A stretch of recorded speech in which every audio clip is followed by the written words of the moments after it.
Hello. Welcome to the Xirtus.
Synctank.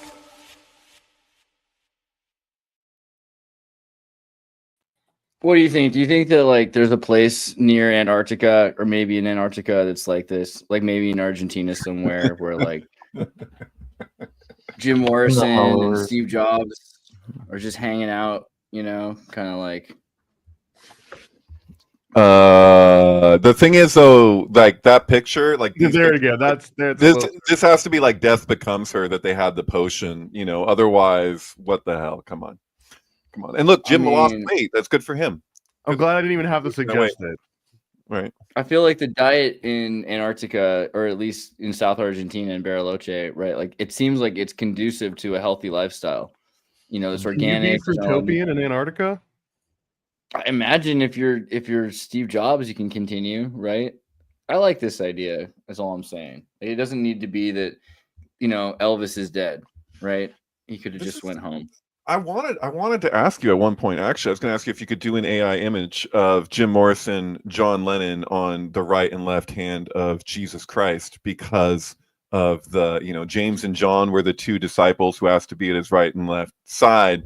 And I always like Strange Days and Strange Days Indeed. Like there's something like born on December 8th, died on December 8th. Like there's something going on there. So I like how we're jumping headfirst into blasphemy today. I like that. I know you're showing me a picture of Hitler with Steve Jobs and Jim Morrison. Like, do you have Jesus instead of Hitler? Like, maybe I don't know. I think weren't they both going to be on the cover of Sgt. Pepper? I know Hitler was. No, Jesus wasn't one of the people they respected. Never mind. Sorry. Yeah. Well, let's give it a shot. I'll pull up the grok here. I'm sorry, Dave. I'm afraid I can't do that. It's an actual response you might get. Open the podcast doors. Well, loading nice and slow. I mean, there you go. There's some Jesus, right? That looks like wait. Oh, okay, John Lennon. Sorry, I didn't realize we switched. That's like so. John Lennon continued to age, but Jim didn't. That's kind of weird. That's what Jesus looks like. He looks like the anomaly That's guy. kind of Come on. It looks like Andreas. Yeah. That's how you know it's accurate. He looks like this is like that movie, The Birdcage. You know, La Cage de Folle. Like these are the gay parents and the son. So Robin Williams, Mary Magdalene. Okay. It actually looks like Sean Lennon too. That's true. That's true. Actually, Sean Lennon does look like your classic Jesus depiction. Yeah. You know what? I ran into another. I was searching for a GIF the other day, or GIF. It could go either way depending on your orientation. But I saw another one with Andreas' face on it. I can't remember who it was, but it was at random, and I have to check sometimes. I'm like, wait, is this because of my algorithm? I'm like, no. This is just this is just what's out there. So Andreas has put his face on so many people that every once in a while I'll stumble on Andreas in like an official. I think a lot of people do, thankfully. I think today I was on Twitter and I saw some random person's banner and they had a reface of themselves on the banner, but you could tell that whatever they use had been trained so much on my face that it's like my face is still in that software. It's like, oh, I'm like your granddaddy. That felt nice, I think. I don't know, but I don't know. We're talking about Antarctica for a second, just because there's been all this stuff about people going to Antarctica and these like super expeditions to uncover things, and it seems to me like that would be the perfect place for the elite to have already established themselves, right? Because it's so off limits, and there's a good excuse for no one to go anywhere near it. Apparently, is that the idea? Yeah, and they have like $60,000 to do the expedition cruise for like a weekend or something like that. It's like so crazy expensive just to go to the ice. So that's enough money for them to constantly be financing whatever they need to do in Antarctica, because like they have one of the reasons why I think that you might be right is because there's no movie depicting that. Like, in other words, like it's such an obvious idea that you'd think at this point there'd be a movie about it, unless if somebody tried to make a movie about it and somebody steps in and goes, "No, sorry, you can't do that." You know what I mean? Like, well, wait, what's the idea here about Antarctica exactly? The Arctic Wall, I assume, is like the simplification of that, right? That there's parts of Antarctica that you're blocked from.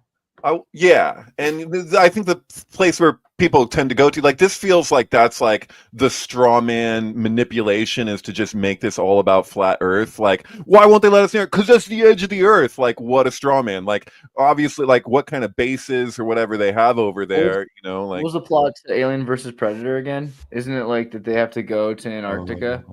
Yeah, you're right. And there's the pyramid with all the roots of all the cultures are there. It's super Sitchin like. Yeah, well, the X-Files movie too, has Antarctica. There's like it ends with a giant UFO launching out of Antarctica. You know what? I stand reflected. This has been done. You're right. Yeah, it's been done. Well, you know what they don't seem to talk about that much though is that Denmark, is it Denmark or is it Norway, has a claim. Yeah, Norway has what they consider to be a huge claim of Antarctica, which isn't accepted. They call it Queen Maud Island, which I feel like Queen Maud is such a Shakespearean, what the heck, right? I mean, but she's named allegedly after like Queen Maud from the early 20th century, late 19th century. Still, something about Queen Maud Island to me, and then this is something that's contested. The Germans contested it, the West contested it, and so Norway claims it, but they would have to fight or like to prove it essentially, because the Russians and the Americans in Argentina, they call it demilitarized zone. Basically, you're just hip to this, Andreas, or you just like the Queen Maud thing? Like, I've never heard that. I'm thinking Saint Maud. I'm thinking Maud Flanders, but you got this. You know this already. Well, just that one bit, yeah. Just that. Okay. I know that. I can think of something like, for me, I think of like, again, like she lives in a hazelnut and that whole idea, like the hollow Earth or something. Wow. Yeah. Okay. You're hip to stuff, Andreas. The Harold and Maude too. I don't know. It's related. Which is super. Like, come on. There's. I don't know if it was just a pinky toe of Kubrick's, but there's some. If it's just an homage or what's going on, but the style of how that's filmed from Hal Ashby is super Kubrickian. They're close. You can tell something going on there. Is it just an homage thing that happens with the Hal Ashby movies? Because he did the other one too, right? With Peter Sellers being there. Yeah. No, I mean, I don't know. You can watch the documentary about Hal Ashby, and I would assume he's just influenced by, but you could say that he's. I mean, Kubrick directed every movie ever made. That's conclusion of Kubrick. Yeah. So it doesn't. That's the Mark Leclerc position where Kubrick that's the Saturn itself. Sean position more. Okay. Specifically is the, but yeah, same deal. Did you figure out that new movie that somebody's making? They're making a Kubrick project. Yeah, the Luca Guadagnino. That rolls right off the tongue. Yeah, like I love the cattiness of that tweet where it says the 8th project Guadagnino is currently working on. Aryan Papers, right? Kubrick took 10 years or whatever to start making this movie, and this guy's just gonna like pump it out in a couple weeks. Well, I always think about that because again, into Argentina, like the road that goes through Bariloche, that's amazing. Route 237, right? That's really interesting. Yeah. right to the UFO spot. That's so crazy. I mean, it's interesting, the idea of making the Aryan papers. It's also when you get to the Route 237 base here, you have the Isla Arianes Bariloche, the Aryan Islands, the Aryan Forest, right? So it's at the very end there. I'm gonna have to visit one day. I went through every box of Aryan papers that exists in the Kubrick archives in London. You know, there's not that many, but there, you know, it's still relatively significant. But there was like 10 copies, different takes on the screenplay for Aryan papers, like a big old stack of them. And I went through them, and the first page is like crazy. I've probably shared this before, but whatever. There's like Kubrick his own handwriting over and over again, so it's typed out, and then he keeps on adjusting for the best phrasing of the opening, like the intro, like paragraph. So same way like Barry Lyndon had this, like, you probably know it, Alex, where it's like everybody was who lived in this time and everything, whatever they did, they're all equal dead now. They're all equal now, you know. But it was kind of like that, like it was like the first thing you'd see, but he kept on like shifting it around and like, how do I phrase this the best? But the sentence that it was like 100 attempts to get it right or something, was about how do I phrase how American industrialists profited off the Holocaust and paid for the railways that went to Auschwitz and all that kind of stuff. Like he says, he's speaking to Ford and he's speaking to all this stuff, like specifically like trying to find how can I get this in here, like, and phrase it in such a way that it works. Like, and you could just see he's like, you know, obviously racking his brain to just get that phrasing right. It was really interesting. Like, wow, this is his focus. I didn't always understand why he. I mean, so he gave up because Spielberg made Schindler's List, but it's like he backed out because of Schindler's List, yeah. And then that's the fucked up thing, like, because Spielberg then goes on to do AI, but then, which I personally and can make an argument, and I've done this with Thomas on your own thing, that like he pissed all over his grave, in my opinion. Like I could go off on that, but beyond that, he wanted to do the freaking Napoleon series, like Kubrick's Napoleon. It was announced like a while ago. Like I don't know if it's even going to happen now. That freaking Ridley Scott jumped in and did his Napoleon, and I'm telling you, if you watch Ridley Scott's director's cut specifically, and you look at everything in Kubrick's archives of what he wanted Napoleon to be, Ridley Scott basically did it. And so, like, I would make the argument very assertively that Ridley Scott's Napoleon is a closer adaptation to Kubrick's vision by far than Spielberg's AI was to Kubrick's vision of AI. Like he butchered his conception. There's some other conspiracy here, though, I think, because Schindler's List does not do what you were just describing, what Stanley Kubrick was trying to do. And by that coming in and taking all the wind out of the sails, that could have literally that could have been funded by Fanta alone. Just the Fanta sort of division of Coke could have been like, let's go ahead and fund this movie by this Spielberg guy.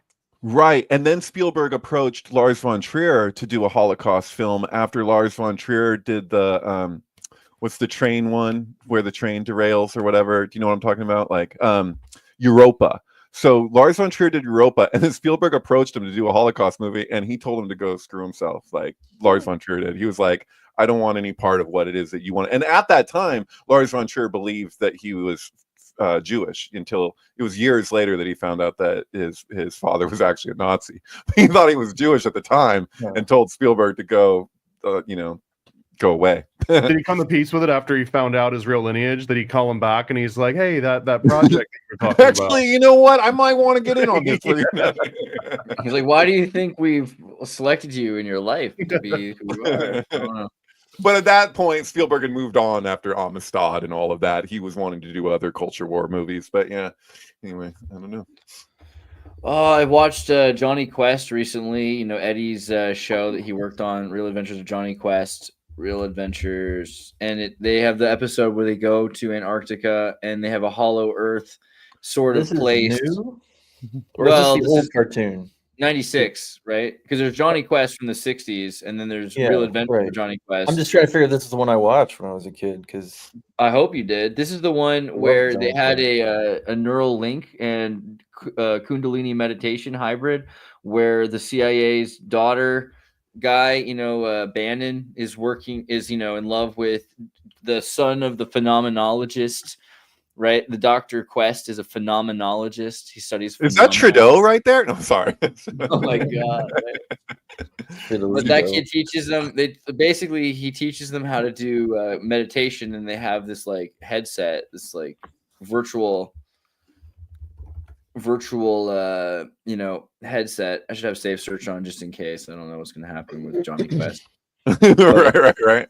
You never know, man. But basically, he goes through this like meditation astral projection realm that has, it predates the Matrix, right? And they get people locked in their subconscious, and they're using higher plane, non-local space because there's something outside of space time, and that's why the internet works so fast, or something like that. But they go to Antarctica and they find these cryolophorus,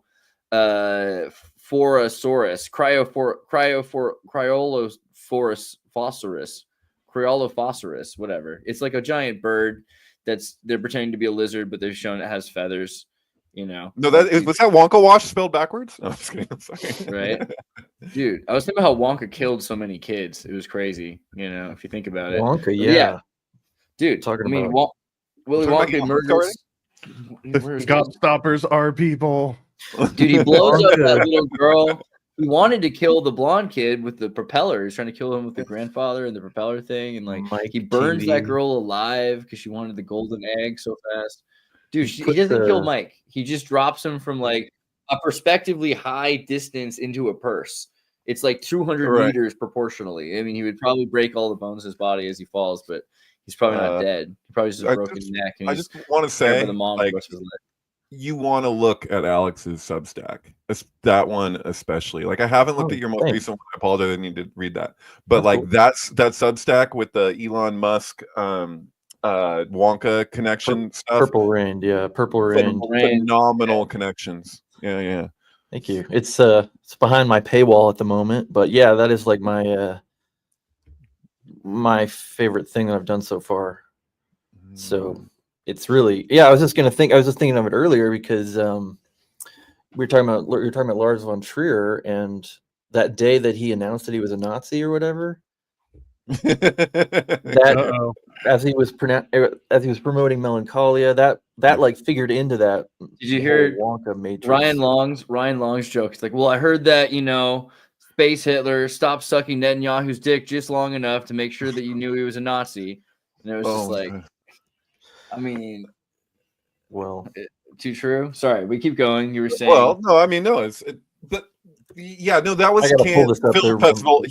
He told that to a room full of Nazis, basically. Like, he told, and they were like, "Oh, you can't, no," and it was like he had context. Maybe not all the listeners know the story of Lars von Trier. Like, he went his whole life thinking that his father was Jewish. Judaism's passed by the mother, whatever. He felt he had this connection, and then it turned out that he found out from his mother on her deathbed that the man who he grew up thinking was his father wasn't actually his father, and that she actually had him for eugenics purposes, specifically for quote unquote artistic genes. I would consider Lars von Trier the greatest living director of today, at least among the top. Yeah, but if we're using eugenics to pick our artists, though, like his artistic genes are what we're looking for. That's what's crazy about the whole thing. So he had like a mental breakdown. If you watch Antichrist, Melancholia, and Nymphomaniac, those three movies are the ones that came out after this being revealed to him, and so he actually House of Jack built that too, House of Jack built also, following that was that one is recent one. Yeah.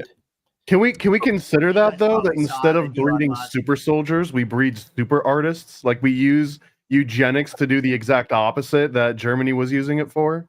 Well, that's what tripped him out, is that the thing that he thought was like, he obviously, it's such a weird thing because he's like, it's not just, oh, your father was a Nazi. It's like, no, you're a eugenics baby that I had for the artistic genes. And then he looks at his life and he's like, wait, none of this is supposed to. Of course it is. And all he does is film realism. Like, come on, bro. How does it take some people so long to figure out some things? I feel like.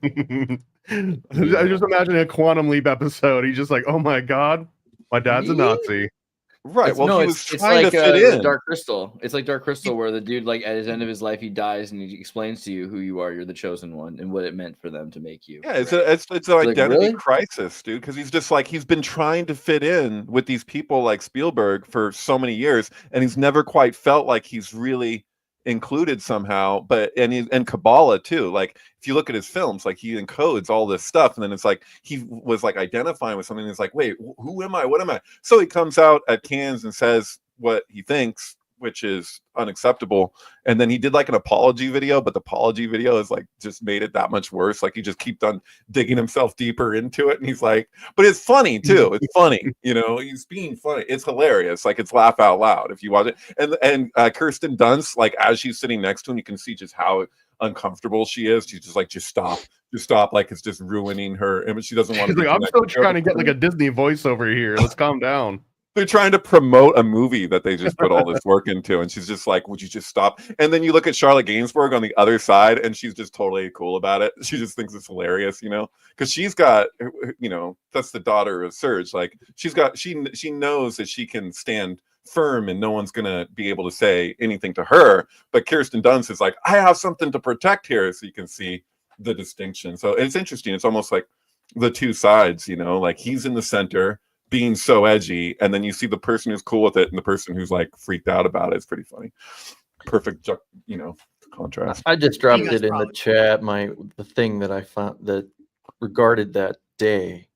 Here, I'm gonna quickly play the Ryan Long's thing for 10 seconds, but then we'll do it after. Sure. You guys probably saw it relates to this actually. A break from sucking off Netanyahu to throw up a Nazi sign, and TikTok had to take a break from supporting Hamas to call him a Nazi. And if he keeps his Nazi stuff up, Trudeau's gonna honor him in Parliament. I think he's about a week away from being honored in Parliament. And then America's going to make him quit SpaceX and join NASA. That's what they do with Nazis. So what happened? It's fine. It doesn't matter. I feel like I'm so twisted, man. That's so twisted. Well, it's related to this because my whole Purple Rain thing is about Elon Musk. And this whole temporal like matrix around his birthday, his 19th birthday, and all this stuff relating to Willy Wonka and all the Willy Wonka movies. And so after I published it, I had this day that I didn't really know what it was until later. And the date, I'll just read it. The date, 5/18/2011, that is 19 days after the royal wedding, so the wedding of Kate Middleton to Prince William, and 1,090 weeks after Elon Musk and Willy Wonka turned 19. That was the premiere of Melancholia, but it was also the day that Lars von Trier announced he was a Nazi. So he announced he was a Nazi 19 days after the royal wedding and 1090 weeks after Elon's 19th birthday. And so now that Elon is supposedly a Nazi, that's like just even more. Right. And our listeners need to know what you mean by that. That just to be clear, that the day that Elon Musk was born, day and year, was the premiere of the original Willy Wonka. Right. Film. Yeah. June 28th, 1971. Elon Musk is born and Willy Wonka and the Chocolate Factory premieres. And it's 400 and this was 420 weeks after Johnny Depp was born. And so I create this like square kind of matrix, I guess you call it, of dates relating to that, and then it connects to Snowpiercer, which is a secret Willy Wonka movie, secretly a sequel to Willy Wonka. It is. It's not a secret anymore. Cat's out of the bag. No one can deny it. Come on. So the time between Elon's birth and the original Willy Wonka to the premiere of Snowpiercer is the same as the time from Johnny Depp's birth to the premiere of Charlie and the Chocolate Factory. And so I go and I look at the midpoints between all of those things, and all this sync stuff comes. So it's like, oh my god, it's amazing. It really is amazing. And like, and what's come from that is the structure, the specific time. I've applied it to other points in time, and just found some really amazing stuff. And that's what I'm going to be writing about in the future going forward. So yeah. Anyway, Elon Musk, but it connects it to this weird undercurrent of Nazism, but also like the royal family and fire sacrifice. Because on Elon Musk's 19th birthday, there was this kid named Robbie Middleton was born, and poor Robbie Middleton was on his 8th birthday, and which would be Elon Musk's 27th birthday. Robbie Middleton was burned, attempted murder, doused in gasoline and lit on fire. He had 3rd-degree burns all over his whole body. So, and his name is Middleton, which is the same as Kate Middleton, who is a member of the royal wedding. And then he dies the same day Kate Middleton marries Prince William. So Robbie Middleton dies on the day of the royal wedding, 19 days before Lars von Trier says he's a Nazi. On and on. Anyway, I go on for pages about this. So Yeah. I'm thinking too the Marilyn Manson connection, because was it Johnny Depp? The story goes is that Johnny Depp said when he was offered from what's his name, Tim Burton, to do the Willy Wonka role, that he said, "Did you ask Marilyn Manson first?" You know, and that was the thing, is that Marilyn Manson had his whole Willy Wonka theme with "Smells Like Children," and his first album, the first song of his first album is the song from, you know, "There's no earthly way of knowing which direction we are going."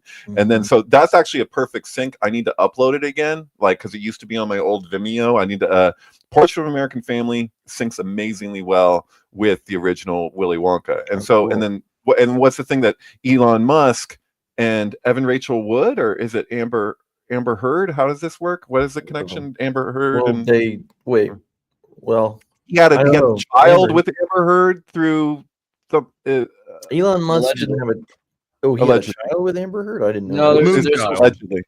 There's some sort of a story there, though, right? I don't know. I heard that there's something like, I mean, he was sleeping with Amber Heard, and I don't know about Evan Rachel Wood, though. Well, I guess he and Johnny Depp were in like a 3. Amber Heard announced she had secretly. It wasn't a baby; it was a bowel movement.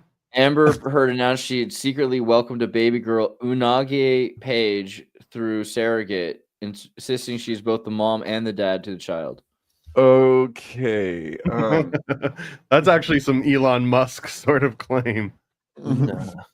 Weird. Yeah, so I had a thing happen on Twitter a while back with a relative of Evan Rachel Wood, and she got super mad at me just because I just posed, like, I was like, wasn't Evan Rachel Wood and Amber Heard, like, aren't they like friends? And she was like, she freaked out. It's like all like exclamation marks. Like she was like they've only met each other once at some gala event, some awards show or something, and it was like, and I was like, wait, okay, so you're really like defensive. Like I was like, I touched a nerve that they would be like close with each other. I'm like, dude, their boyfriends, husbands, whatever, are like so close. Like they're like best friends. Like they play music together. Like Johnny Depp was on like You're So Vain. Like they're such good friends, but they don't know each other. They've only met once. That's the only connection they've ever had. I was like, wow, just the fact that she was so defensive for her relative, like, well, I don't know, have to look it up again who she was. As her sister or something? But I was like, wow, I feel like I really, there's a trigger there. What's the story there? But yeah. Una Page is. It's not that uncommon to have like bastards. Page. Where'd they get the name having Page? Bastards that they're not in wedlock. Also, if you were the father of a bunch of bastards at that level, now every single bastard child represents like $1 billion or more, right? So there's like way more of an incentive to sort of like keep them as a bastard child versus acknowledging them. Like acknowledging all your bastard kids is kind of a poor person move. Right, but this is also Gonzo, right? And it's not gossip, it's sync. So it's like, even if there was like a Richard Gere hamster sync, you still gotta, acknowledge it. But you don't pretend that this is real. You just got to say, oh well, Richard Gere is syncing with a hamster in this case. You know what I mean?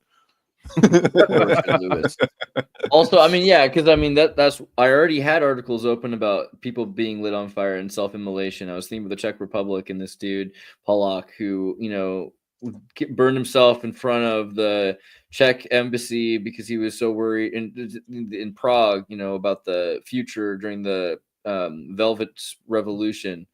And there was this kid recently in Santa Cruz, right? Terry Ritchie, who went in front of the City Hall building in Santa Cruz, I guess, and he lit himself on fire, allegedly.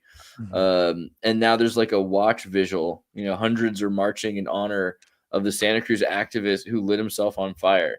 Can we pull up his SoundCloud? Probably. I wouldn't be surprised at all. Let's see.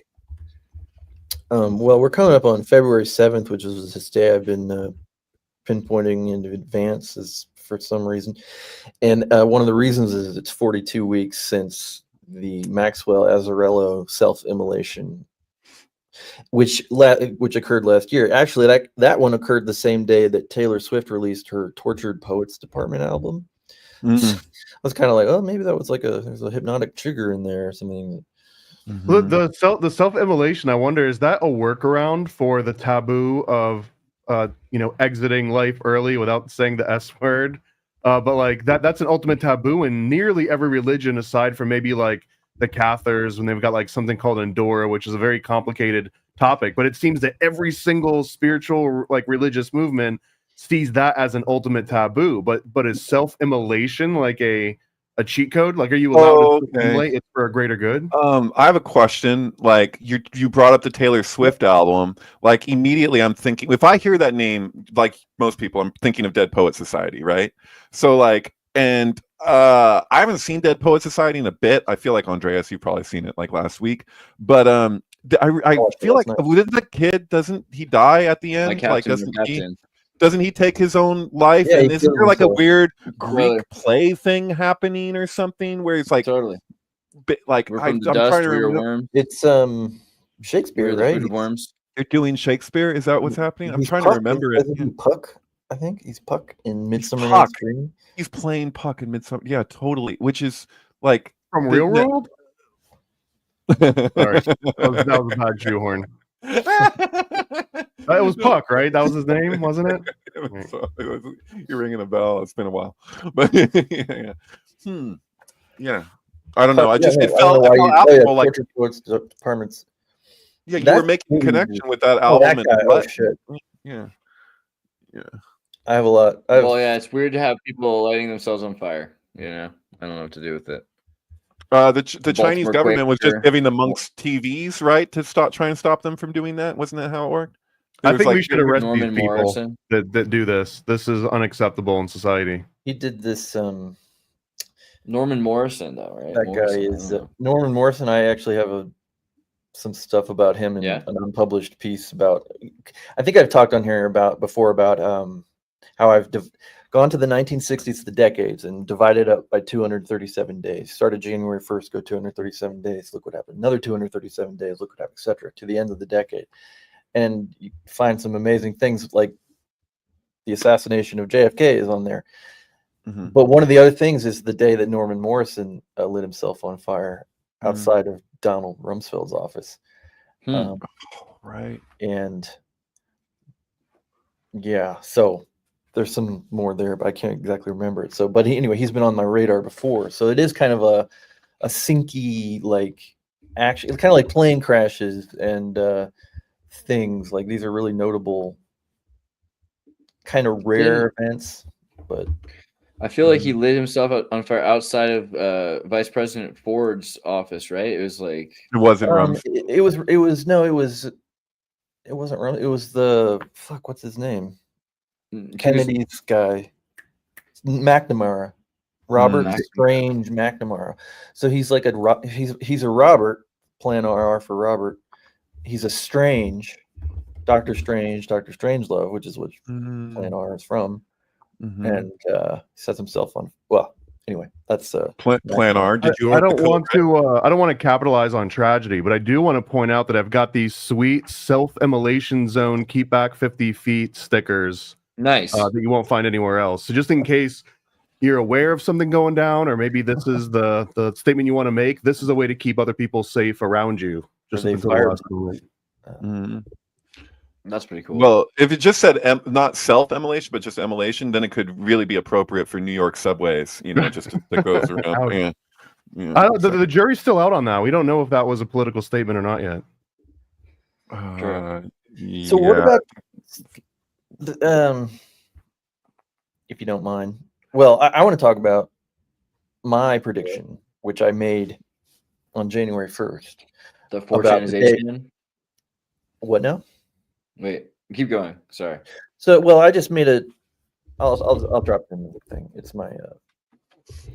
I like the idea that 4chan became 8chan, Infinite-chan, because it's an 8-year plan instead of the 4-year plan, And we need to get into some of that stuff, but I'll wait for your thing before we talk about the talent agency. I always thought 4-track, 8-track, but I got you. I always thought it was like Fortune, like a fortune It cookie, is. like a 4chan cookie. Okay. 100%. And that's why it's an Infinichan too, because it's like when you are beyond just fortune. Okay, prediction, something involving women or women's rights. Yeah. On January 29th, 2025. Isn't that like a new holiday now? This is the new holiday decreed by the president? Probably is. Wait, which holiday are you talking about? Freedom Day, President Trump, new holiday. It's like Freedom Day or something like that. Inauguration Day. Is that what it is? No, he created like a new executive order for January 29th, I thought. Do we get presents? It's like a Freedom Day or like Liberty Day or something like that. I thought we already had a Freedom Day, and it was like what? May Liberation 1st? Day. Liberation Day. Oh, Liberation Day. Yeah. Yeah, Liberation Day. Liberation from? That's inauguration, right? That's his. No, he That's said not January 29th to be forever remembered as Liberation Day. He said from now on we'll celebrate a new holiday, executive order to make a new holiday called Liberation Day. It says the 29th here somewhere. I'm not seeing it. It was in the head. haven't- At top. I don't see where it's at. I remember him saying it on the TV at the time, but I don't have the. They don't say the day. They're just. This is an article that doesn't say what the day of the holiday is. People That's were weird. so overwhelmed. People were still like trying to get some sleep after the first day. Like he was just like. Andres is and- like making excuses for his media brethren. Yeah. Well, I mean, they were just like, "Oh my god, how many executive orders can he sign?" He's like renaming the maps, and he's Mhm. Well, I made the fucking prediction. Okay, something to do with women, and then it became. They announced that this was going to be the day that Robert F. Kennedy's confirmation hearing was gonna happen. I was The like, oh shit! first day of it. Yeah. And I figured that was going to be. They were going to maybe bring out like his history with women, his philandering and whatnot, and it was going to be like a state big women's thing. But worse, dude. The dude It was used to worse. feed birds. He used to feed birds shredded up mice. He's a predator. terrible. He keeps yeah. birds of prey. He advocates babies onesies. That's But, all right because doesn't Caroline Kennedy advocate like baby foreskins on her face, or is that like Do you take down this onesie? Will you denounce this onesie?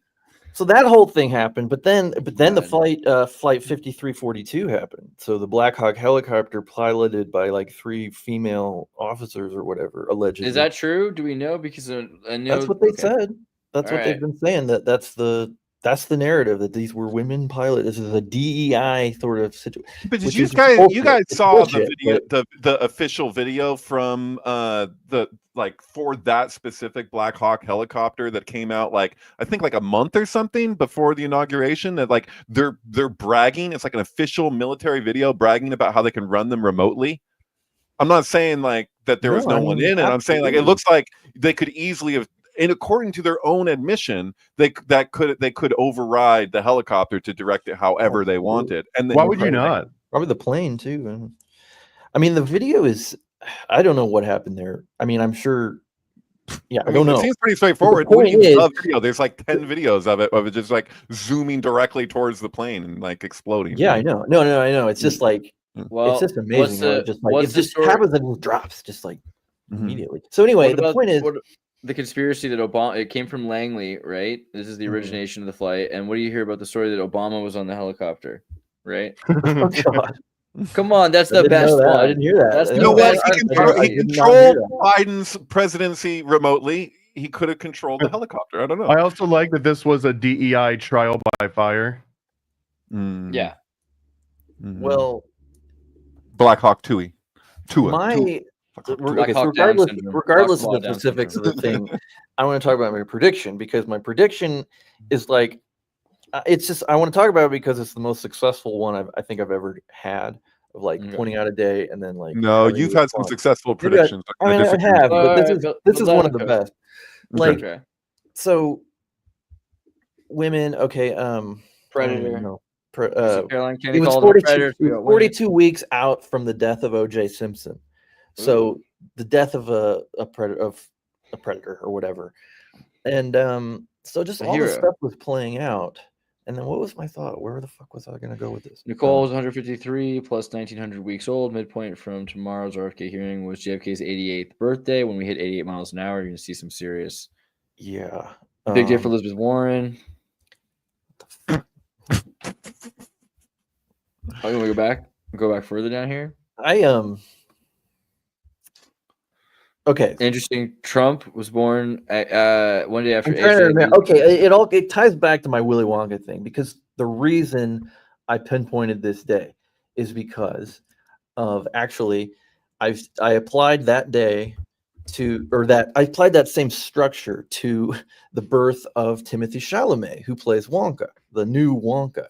And so I have this whole map spun out of days based on his birthday. And that day was one of them. It's actually also other things that are on that day. So one jump backwards from that day was the day of a Hamas operation, the first female suicide bomber.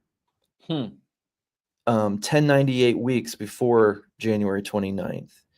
And then like 420 weeks before Timothy Chalamet born is the day Hamas was founded. So there's lots of different things. Shalamat. Isn't that what they're calling it these days? Instead of Camelot, it's Shalamat. Oh God. That's like the age that we're living in right now. That's so perfect. And but you keep going back, and then you go another jump back from that first female suicide bombing, and it's the birth of Alison Brie, actually. Oh, who was weeks before that was in the news because of the death of that one guy, Jeff Baina or whatever. Right.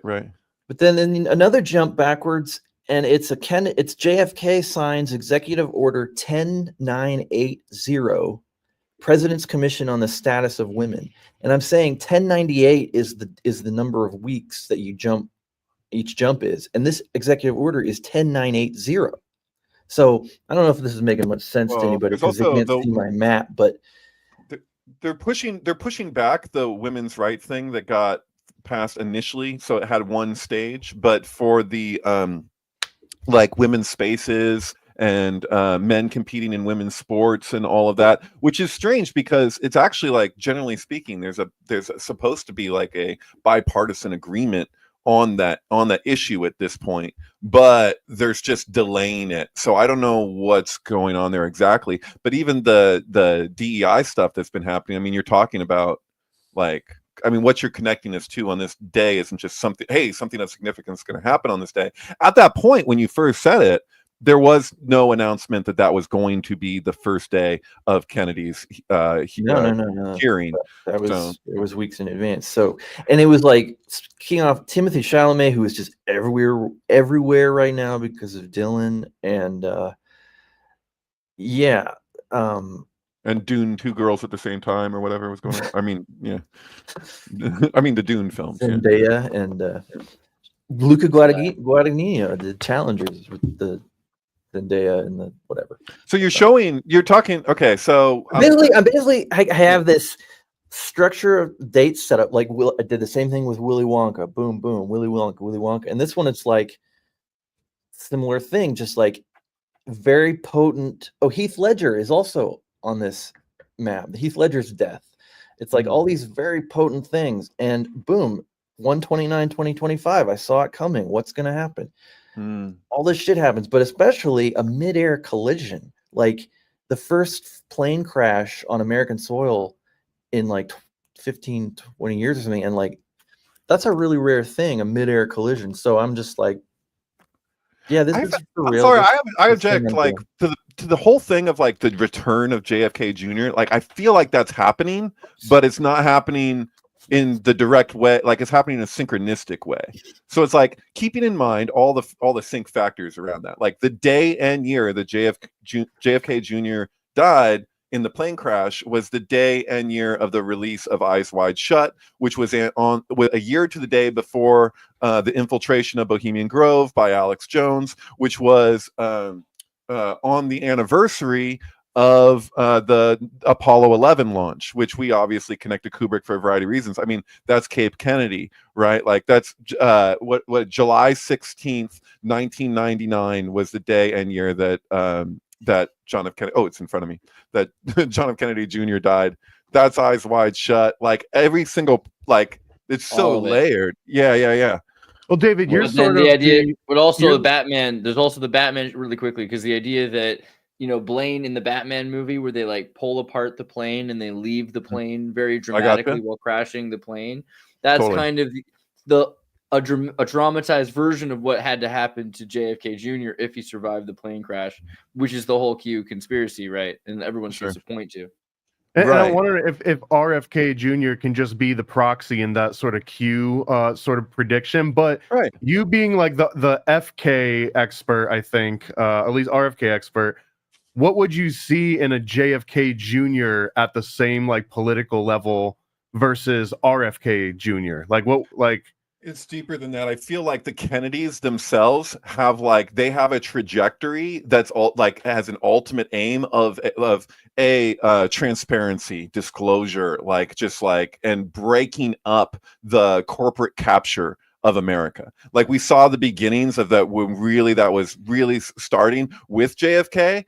And then it's like, and then they're like X-nay. So it's like, it's just an ultimate like powers that be trying to like keep this thing from happening. And it's like one way or the other, this bloodline is gonna like help make this thing happen. Like, and so for me, it's like there's only one Kennedy in a sense. I mean, you have like the cousin, she comes forward, like they use that, like the timing of that. Oh, okay. So no, she has to take a really strong, she just lost her job. Okay. She was in the Biden payroll. Okay. And now she has this really strong moral position to take about Robert Kennedy's son. Like this is, I believe at this point, she's the 7th out of 105 Kennedys to come out against RFK Jr. Like most of them have just been silent. They're still going to the dinner parties. They're still there. Like Kennedy's, like Robert Kennedy's like family, like they're very close. Like we're talking 105 members that are just generally known that like these are, you know, bloodline Kennedys, you know, and then you're like, and then the media is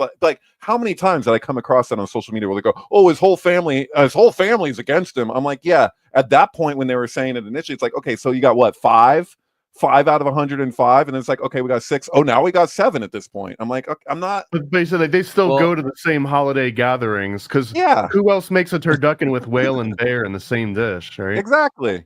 Yeah. I mean, they're all cousins, you know. So of course, and like when you're Irish cousins, like you have big family get-togethers. But like my dad never liked that.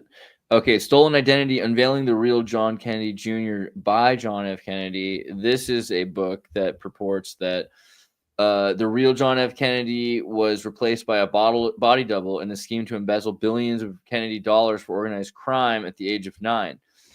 There's definitely something to this. The Cocaine Cowboys 2, JFK Godmother story, where the godmother was trying to get John F. Kennedy Jr. kidnapped in order to get herself out of jail, but her Oakland lover kind of outed her to the FBI or something like that.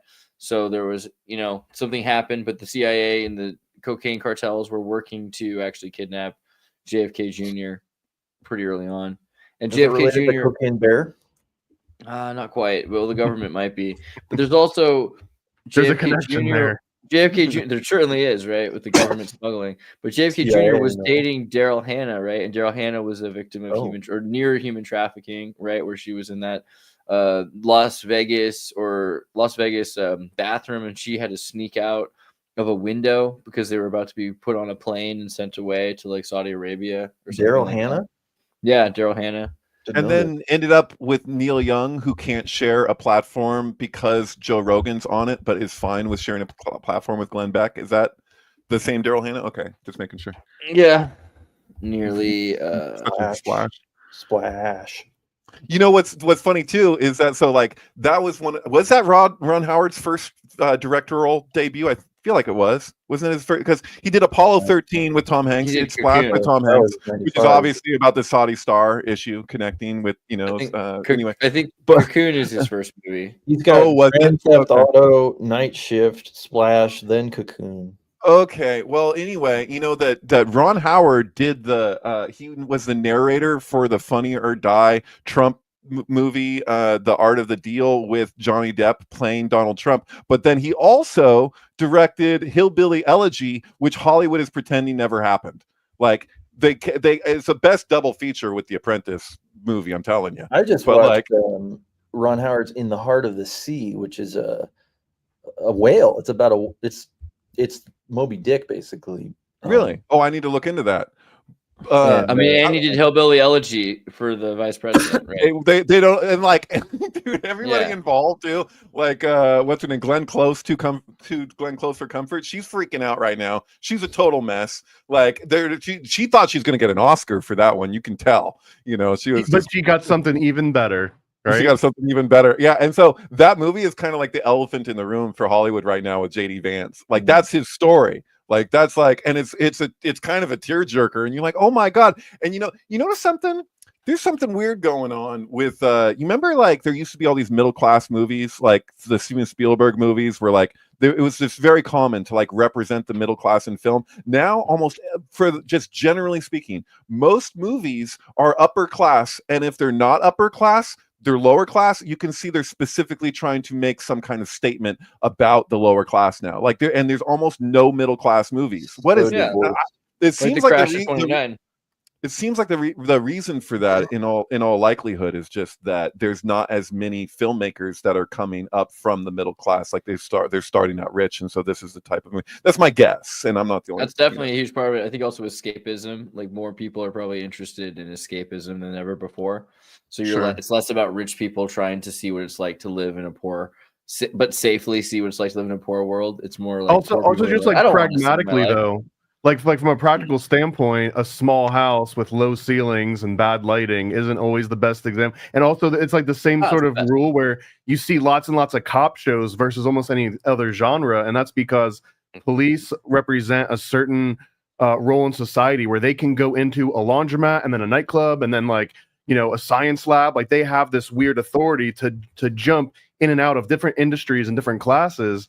And I think also when you're like upper class, you also have a similar version of that where you don't have to write a whole subplot like, well, how the hell did they afford an $800 time machine for this episode, or whatever the version of it is, right? You got to explain that if it's Malcolm in the Middle, and that becomes the entire premise of the episode of like, how did they even get the money to get this thing? Versus upper class, you don't have to question that stuff. There is like where Hollywood is well, I'm thinking the movie Parasite, you know, which is shows that's the thing. The They're either elimination of the a middle statement, class. they're making some kind of, and that one did great for a reason at the Academy Awards, right? Because they're like, oh, this is the message, you know. It might be more though. It might be a character study, because when you have amoral characters, they're less predictable necessarily than they would be if they had you know, a religion or some ethic, right? People with ethic, people with honor, poor people that have values, you know, they work, they struggle, etc. But if you just have a rat race and you want to see what people who are selfish do, that are driven by their unconscious desires and can immediately realize whatever wish or fantasy, then you can both, you know, show kind of an interesting dilemma of human moral dilemma, but also train people to be worse people, right? I think that's also a goal with media. It seems like it's always been, you know, they used to make TV shows about Black Americans, which I don't think very valuably represented Black Americans correctly, right? In the same way Italian Americans were defamed and told that they were all the mafiosos. And I mean, it's all part of this plan to bring you down. Engendering class warfare and resentment among the class. Yeah, like poor people like watching like all these rich people doing things, and they just start to resent it. What happened? So we look at the trajectory of box office success, right? We had E.T. was the #1 selling tickets for any film of all time. Steven Spielberg then beat his own record with Jurassic Park. Going forward, it just gets into absurdity because you have like the Avengers or something. Wasn't it Civil War like became the best selling? It's like, it was like, there's, okay, now it's a Marvel movie. It's like, we thought at one time, like, well, if you want to sell something, what are these components? It has to be a movie that all ages can go to. You need to have the youngest and the oldest, like the grandmother and the grandson, both got to enjoy the freaking movie, which is what you see with like something like E.T. But then at a certain point, it's just like, screw all. It doesn't even matter anymore. It's like, there's something. Well, I would say Avengers is the actual. It actually proves that formula is even stronger now, because they had to wait a certain amount of time for grandpa and for grandson to both relate to Spider-Man at the same level, because for the longest time Spider-Man was like silly kid stuff, right? But now you're like, wait a minute, I'm 90 and I still like Spider-Man, right? So now there's like a thing and I think it's the same thing that Disney does, where they literally weaponize nostalgia. They just say, look, that all of this energy and money has gone into promoting these archetypes. Why wouldn't we capitalize on these things? Like, it's money on the table to not like re-promote all of this stuff and close that gap. Mm-hmm. Good point. Yeah. I added Elvis in the background there just to make sure that he has Elvis is in Antarctica too. So now this is looking more and more like Death Becomes Her. The man. And I would listen. Who would win in a fight in this lineup right now? I mean, they're a band. Clearly, it's like NSYNC. Steve Jobs. Who would win in like a good old fist fight? Jobs is locked in. He would tear him from the rest of them. Elvis looks like, kind of a scruff because he's a gypsy, but I feel like, that Syrian stare. I don't know. Steve Jobs. From my friend that worked directly under Steve Jobs, from the sound of it, he was kind of like, he was as loud as Hitler in the office. Like, he would scream at people and he would shout. Everyone would hear in the office. He'd say, like, get the hell out, leave, come back when you've done some LSD. And like, you've had something creative to bring to the table. I'm on it right now. Like, shout that at people. So it's like, it wasn't something that just said like quietly in the office, like, maybe you should do some acid and just, to create, get some creative. He would literally like yell it out, man. Henry Luce was known to do that same thing when he was running Time Life magazine. That he would openly in the office give people LSD and be like, go and do this and come back. To Loose the point in the where sky with it got diamonds. uncomfortable. Loose in the sky with diamonds. Mm-hmm. Henry Luce. It's a drawing my kid did. What are you thinking? Like, come on. What about Biden signs with the CAA talent agency? I saw that, and it's like, it's so funny because it's like, look at like the Black Lodge. Like, David Lynch dies, he gets honored by the Black Lodge of Freemasonry. Biden does, and then like and then he's like with the talent agency. I'm like, what is going on? Like, is that the sequence? Like, he couldn't have become the Mason after he signed with the talent agency, right? Like, it has to be before, because this is how it works. It's just like somebody floated the idea that Jim Carrey can go back to making movies now. Yeah, he doesn't have to keep up the daily routine. The Biden thing is over, and I was like, okay, maybe, we'll see. Yeah, probably. I like the premise too, that just like Walt Disney was maybe one of the pioneers, allegedly, of like, cryogenics, that Joe Biden could, through the CAA thing, this could also be an acknowledgement of scanning his entire likeness, making it digital, getting the homunculus vehicle like prepped, right? Because he's like as old as he's gonna get, and as this technology is not gonna get better at the same inverse rate as him declining. So like, it's now or never. Just like Walt probably would have preferred to have gotten frozen in his 40s, but he kind of had to go when he had to go. Yeah, I feel like he's kind of sharing with us that, hey, you think that David Hogg and George Bush are the greatest crisis actors in history. No, I myself am actually a pretty good actor. I've been how the about whole that? time, right? Dude, SNL skit, watching David Hogg up there with the fist, like that, like he got, like, I didn't realize that they actually elected them, because I was still stuck on what Debbie Wasserman Schultz said, that they're a brand, they're not a government affiliated thing. So I'm like, why do they even vote?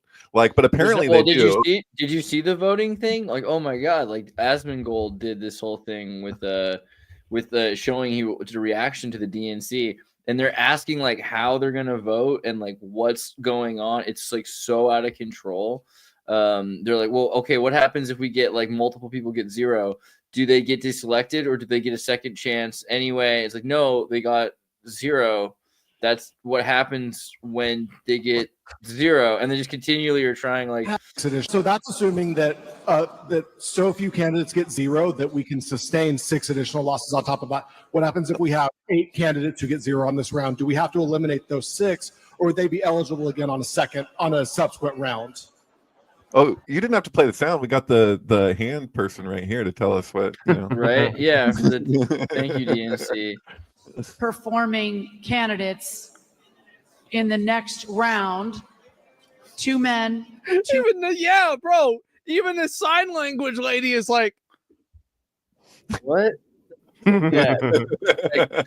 So control. It's like they don't know how to count, and like, but Asmund said like something to the effect of by the time they figure out what's going on in the Democratic Party, women won't be able to vote anymore. Like it's going to be so far right. When they did the announcement, David Hogg should have been in the closet just saying, "I am so startled right now. Oh my god."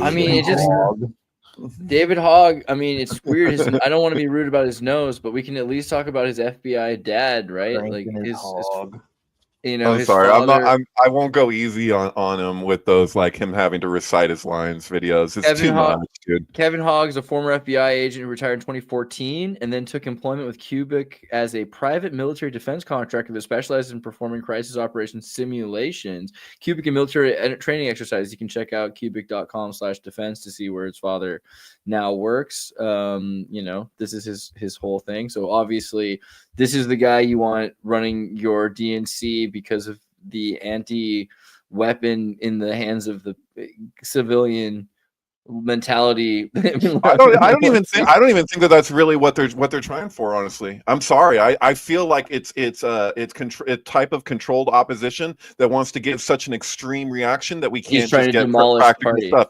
He's trying, yeah, they're trying to demolish the party. Absolutely, they're demolishing the Democratic sure looks Party like it.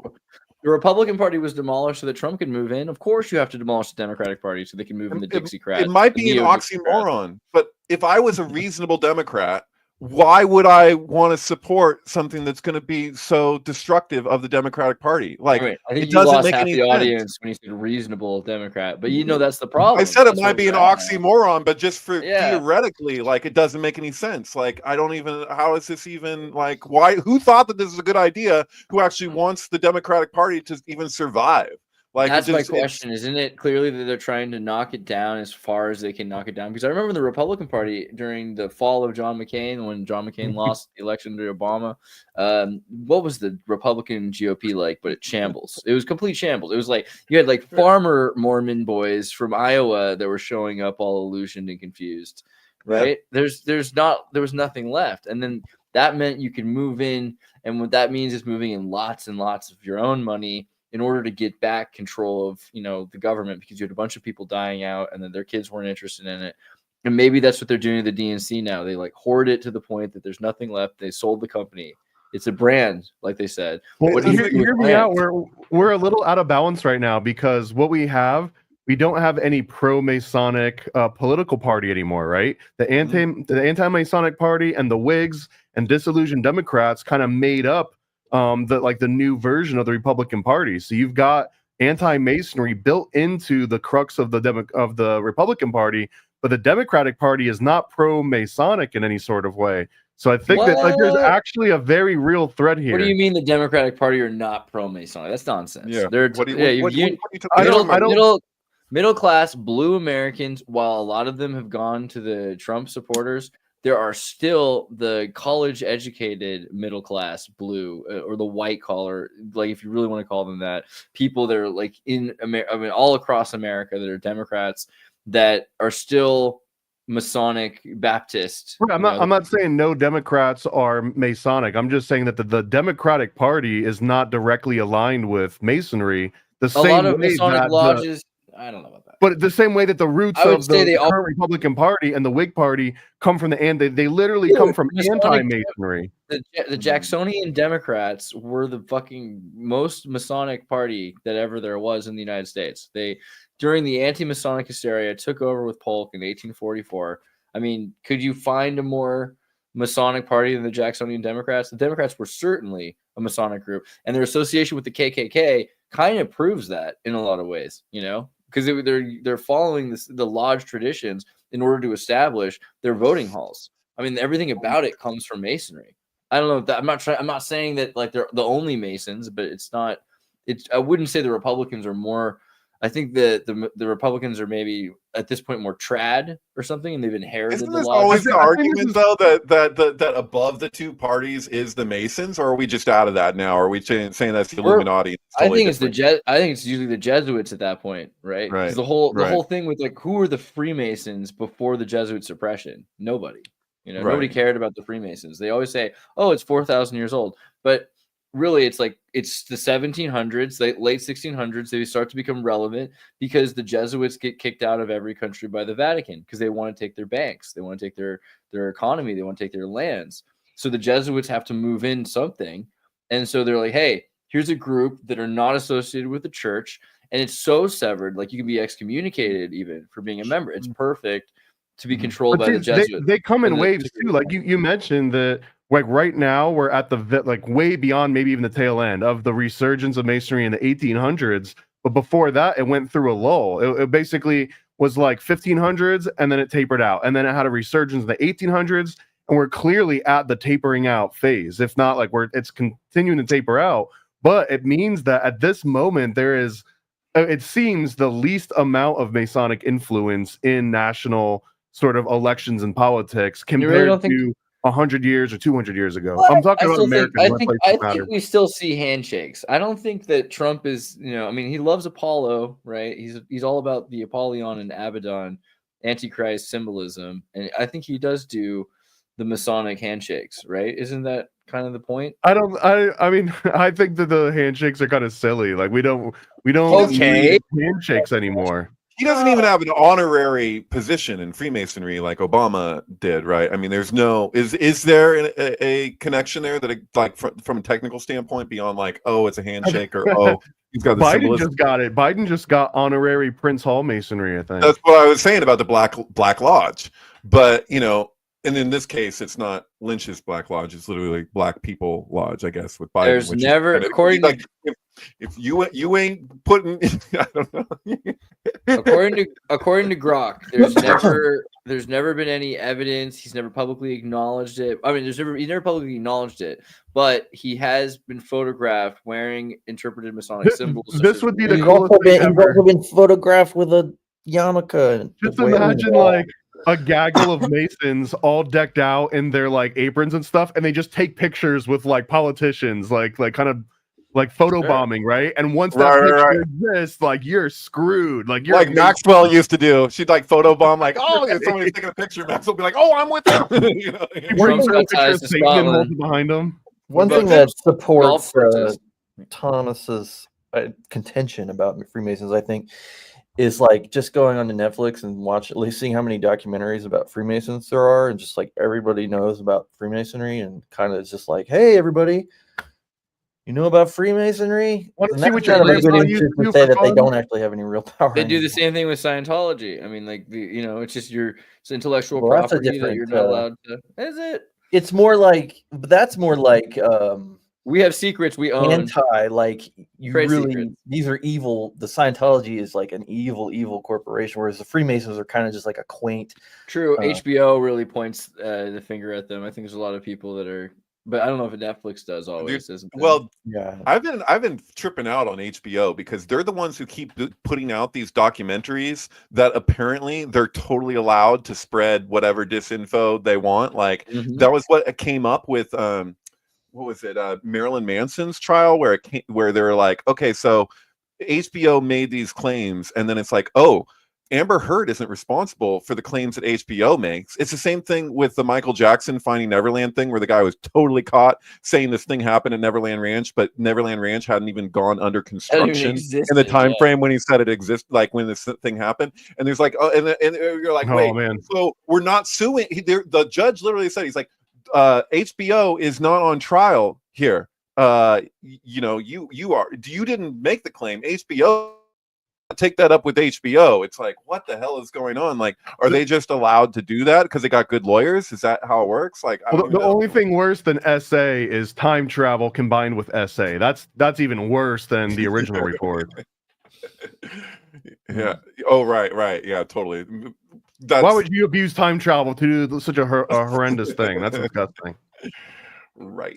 Oh man, I don't know. I think also Trump quit the Screen Actors Guild in 2021 or something like that in May, right? It was something like that, like right after he was no longer president.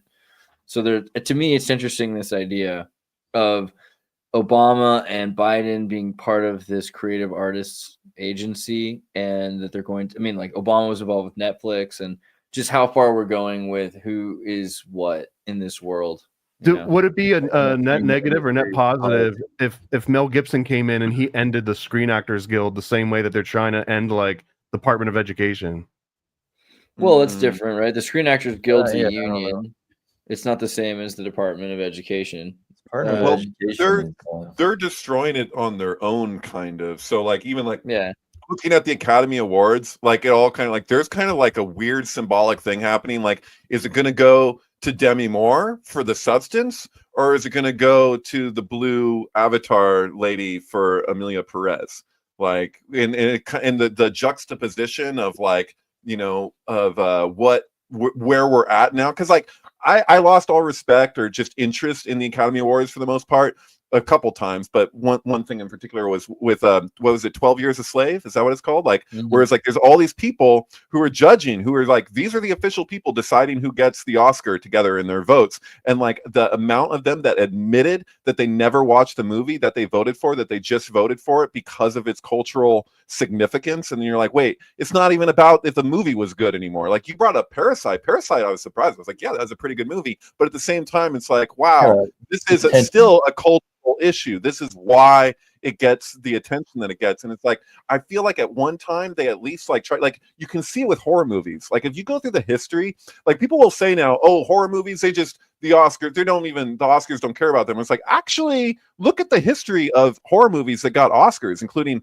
Exorcist and Jaws and all this stuff. Like there's a lot of them. And then at a certain point, it's like, well, you can produce a great horror movie, and if it's A24 horror, it's not going to get an award. If it's A24 cultural issue, like Moonlight or something, which is a good movie, don't get me wrong, but it's like now it can get the awards. Like nothing for Hereditary, Midsommar, Ari Aster, anything, Robert Eggers, whatever. It's like they have their focus, and like you can see it more and more pronounced. I think it's kind of self-destructing in a way. Like people aren't going to like treat it with any, you know, more and more people, something's happening right now. It's kind of like what I see with RFK Jr. It's kind of like, and he's not the only example of this, but it's basically like allegorically, if somebody had read To Kill a Mockingbird, and all these people had all these opinions, but hardly anyone read To Kill a Mockingbird, and they're all arguing about the significance of it and what they think of it and whatever. And then like time goes by, and more people read To Kill a Mockingbird, and the person who still hasn't read it,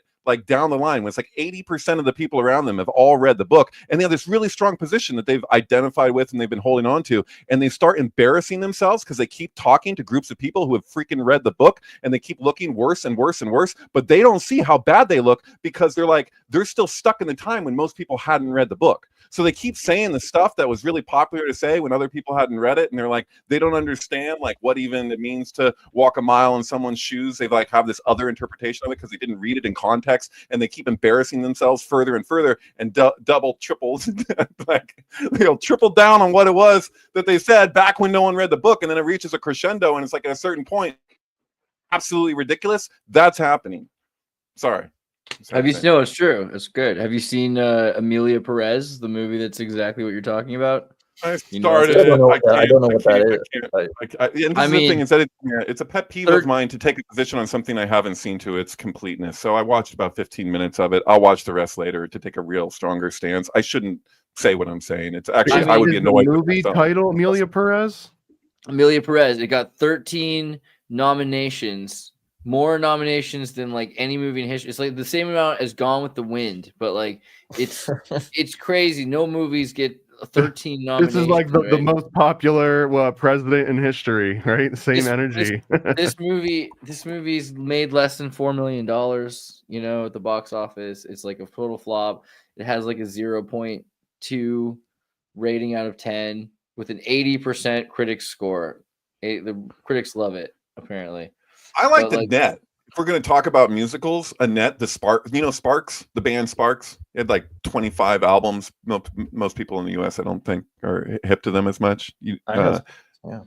Sparks, yeah. So this is their like magnum opus. Like for years they wanted to make a movie. It's so freaking good. As far as I can tell, it got hardly any attention. It deserves so much better, And it's like if you're going to do a comparison, like Amelia Perez, from what I've seen, and I can't say this authoritatively, like I actually would be annoying myself if I was watching myself on this podcast, because I'll be like, you haven't finished the thing, so how can you say that? But this is amazing. This is an amazing, underrated movie that just, I don't know.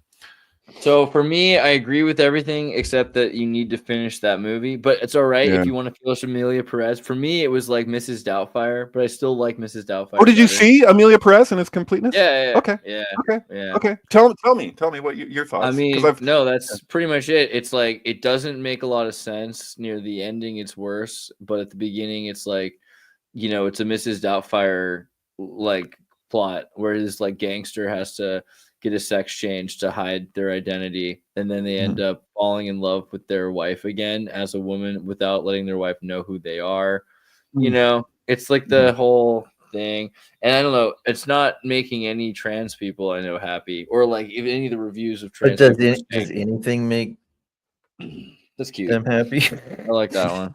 Have you ever seen The Skin I Live In, Pedro? Yeah, that's a good. I mean, that's a great like trend. Totally, in my opinion. Oh yeah, but that one's even though dark it's also like kind of. I mean, that's why it's accurate. I was just thinking of this movie because I just watched Baby Girl, the new Nicole Kidman movie from the same person who did Bodies, Bodies, Bodies. Like, and that's Antonio Banderas with Nicole Kidman. Very Eyes Wide Shut correspondence. Like, there's a ton of correspondences between the two.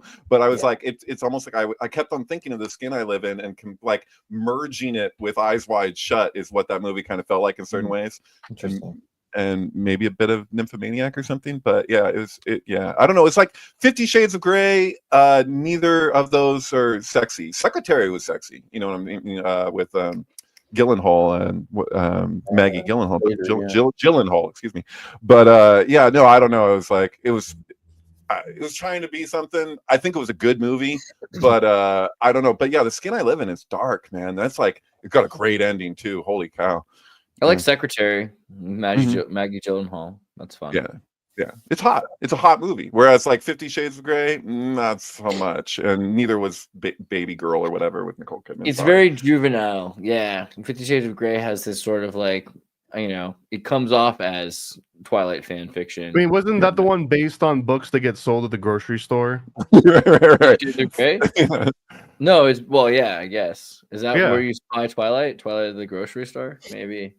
Is that how it started? Did women buy Twilight? I mean, I believe so. It got to such a massive audience from the books alone that they just began being sold in inconspicuous places like grocery stores. But like Twilight was written by a Mormon girl who is presumably never took drugs, just like Orson Scott Card and all these other people. So I don't know. When this came in, I think I did a show with Heidi, and she made a really great example that Mormonism and vampires kind of go along together. They're both obsessed with like living forever in so many ways, and like that's such a great way of phrasing that, I think. Dude, I just got a text like 5 minutes ago from the sister missionaries. I'm gonna have to get back to them. I got to put up your door yet, so it locks from the inside, and you put it on a timer. There's more. Like, that's a good movie, by the way. Heretic. I like it. They came here not long ago. I talked to them for like 2.5 hours, but then they stood me up. Well, it was a Tuesday too, and I mentioned it to you guys. I was like, "Oh, I got the sister missionaries coming over." They didn't call me. They didn't text me. I was like, "What? The sister missionary stood me up," and so now they're texting me, asking if I want to meet up again. So I'll see about that. We'll see how it goes. Maybe the world. Who's your witness? I don't know how this all works, but like they're not allowed to talk to you if you're just by yourself and you're a dude, right? They're not allowed to come in the house. Oh, so what do you just like hang out with them? I have a nice patio with chairs and stuff, so we just sit in the front and talk. Yeah. Okay. Well, what's the threshold on the patio versus outside? Like, if you were to put up just a single wall in the patio, the next time they come over, and then you put up another wall, and the next time they come over, is there like a ship of Theseus sort of like line in the sand where they're like, okay, we can't come into your patio anymore today? You know what? I think that in this case, like the conversation starts immediately where we're just discussing philosophy and spirituality. So I don't even know if any of this stuff, How close are they to getting you? I'm just curious. They got me before anything. I mean, I was already like, I'm not gonna like become a Mormon, but I'm interested in the Do stuff. they know They that? tell me the chapter to read. Yeah, no, they tell me which chapter to look at and based on the stuff that we talk about. So like, last time they had me reading something from the book of Yaakov, I guess, some chapter about grafting, because I mentioned like the idea that the New Testament is grafted onto the Old Testament. So if you're going to argue that you've grafted this on to the New Testament, I was like, I don't see so they were like, here, read this chapter about how we relate to grafting, and it's like, next, I just want to suggest you bring up Yaakov, the big-headed scientist, and his grafting underground, just to like give them a full spectrum of all these beliefs. Yeah, it's a good conversation. It feels like I'm doing a podcast that's not recorded there's always every time that they've shown up, there's two archetypes. Like there's one type of girl who's a bit younger and more studious, or maybe more scholarly, and then there's the other one who's a bit older and is just like not as not quite as scholarly, a little bit more like relatable just or whatever. Hear me out, David. The next time they show up, you've got it rigged for a podcast. You're already like, oh, and our guests are just showing up right now. Introduce yourself, like turn it into a podcast. They just walk into your patio and you're streaming. That sounds amazing. I actually love that idea. And you know what? Honestly, they'd probably be into it, I'm into it. Yeah. If we could get them to do it, though, that'd be great. If you need extra sound points, be like, I've got a friend that's also on the fence. Like he's probably 51%. So you got a couple. Get them all. Yeah. Andreas, can you go to my Twitter? I just shared a video today of Tom Green. I'm trying to I want Tom Green to come on our show, and so I just watched a stand-up. So scroll down next tweet. So Tom Green here, he's talking about Tartaria, mud floods, and the Anunnaki. Yeah, way. And so I don't know if we can copyright wise if we can play this, but it's so good. I'm willing to let's give it a shot. This is from his new stand-up? His new stand-up, yeah. We don't believe anymore. That's the problem. Everything is so divided because of these phones. Because you get your information and it's an algorithm, and the more you look at a certain type of information, the more your phone will give you that kind of information. And then the more you get the kind of information that you like, the more you think you're really smart. I agree with that. So it gives you all the stuff you agree with, and you feel smart. And I mean, you want to stay on there. It makes you feel good because you feel smart. So you pick up the phone more and more because it makes you feel smart. It's giving you stuff that you agree with already. And then you just stay on that app, and you're giving all your money to these billionaire fat cats making their money off brainwashing you into looking at their stuff, making you think that you're smart, right? But then your other buddy here, he's on a different algorithm. He's looking at completely different stuff, right? I had a friend of mine, I hadn't seen him in years. We used to agree on everything. And we just ran into each other on the street recently, and a completely different person. He's on a completely different algorithm, I tell you. No, it's weird. I ran into this guy. We used to agree on everything. We start talking about the Tartarian Empire, okay? There you go. There you go. But all these beautiful buildings we see down here, they weren't built by us. They weren't built by us. They were built by a hidden civilization that we don't know about. And the mud floods came, and we wouldn't even know about this ancient civilization. If you're nodding your head, you're See, even they know about this. See, the audience knows this is happening everywhere. Oh yeah, in Canada, everyone knows about it. None with the laser beams guys nodding his head, right? Yeah, we wouldn't know about any of this unless Admiral Larry Bird had gone to Antarctica and went over the ice wall and talked to overlords from the planet Nibiru, and we find out about the Tartarian, all this stuff, right? And I'm talking to my buddy, and he doesn't know about any of this shit. That's the thing. Like the guy's a fucking idiot.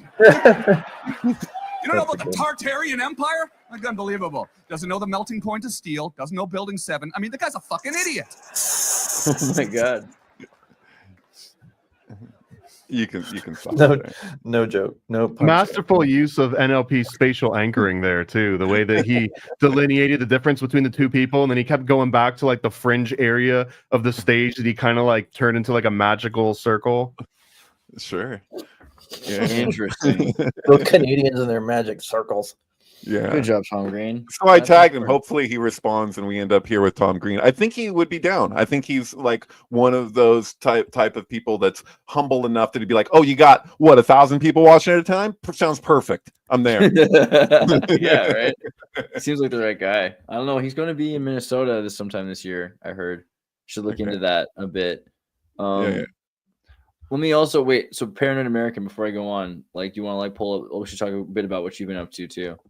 So Really I was actually deciding what I'm going to release next, and I think it's going to be the game. It's going to be the Satanic Panic Game.com, which is something that I started work on the Satanic Panic comic, and I came up with this crazy tangent. I've brought it up a couple times here before, but that the research assistant of Aldous Huxley was working with RKO Films, and as part of this research, he gets an actual invitation to a real-life satanic coven sometime in the mid to late 1930s. This is like right around World War II time, because when he went into the Satanic Coven, the so-called Satanists were basically casting these spells against Hitler and against, the Germans to try and even out the war. But this was a group that also called themselves what they weren't Luciferians. They were the same Palladians or Paladinists.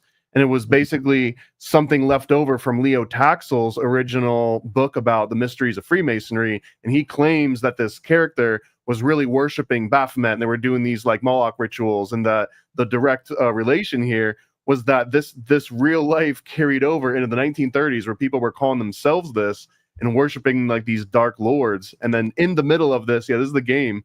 I realized that it's way too much for a comic book. There were so many different little threads, and it gets into occultism and Manly Palmer Hall and like alchemy and just sort of like gangster culture. So I ended up putting all that research into a really long format visual novel called Lucifer Lives in Lower Manhattan. And it's entirely based on this very real story about a writer going to learn about what a real Satanist would be in the 1930s. Because I was always on the impression that the Satanic Panic kind of evolved out of maybe like the 60s and 70s, and then came into a fever pitch for our generation, 80s and 90s growing up. 1760s, maybe. Well, that's exactly what I guess the premise is. And this one is just a snapshot focusing exactly on the 1930s and like early 1940s. And fun fact is that the building that the guy actually goes to in order to do this interview is the building that takes place in this game, which is also the building that was rumored to have been the exterior location shot for Rosemary's Baby. That it all happened in this exact same spot in basically Manhattan. So wait, you're saying it happened at the Dakota? Wait, what do you? I'm sorry, I'm trying to. Like, you're talking about a game, but you're also talking about something that's based on this reality. What were you saying at the Dakota? What about the Dakota? That this was a site in real life? That the location in which Aldous Huxley's research assistant gets invited to go to this Satanic Coven meeting, it's at that exact same building. It's at the Dakota building.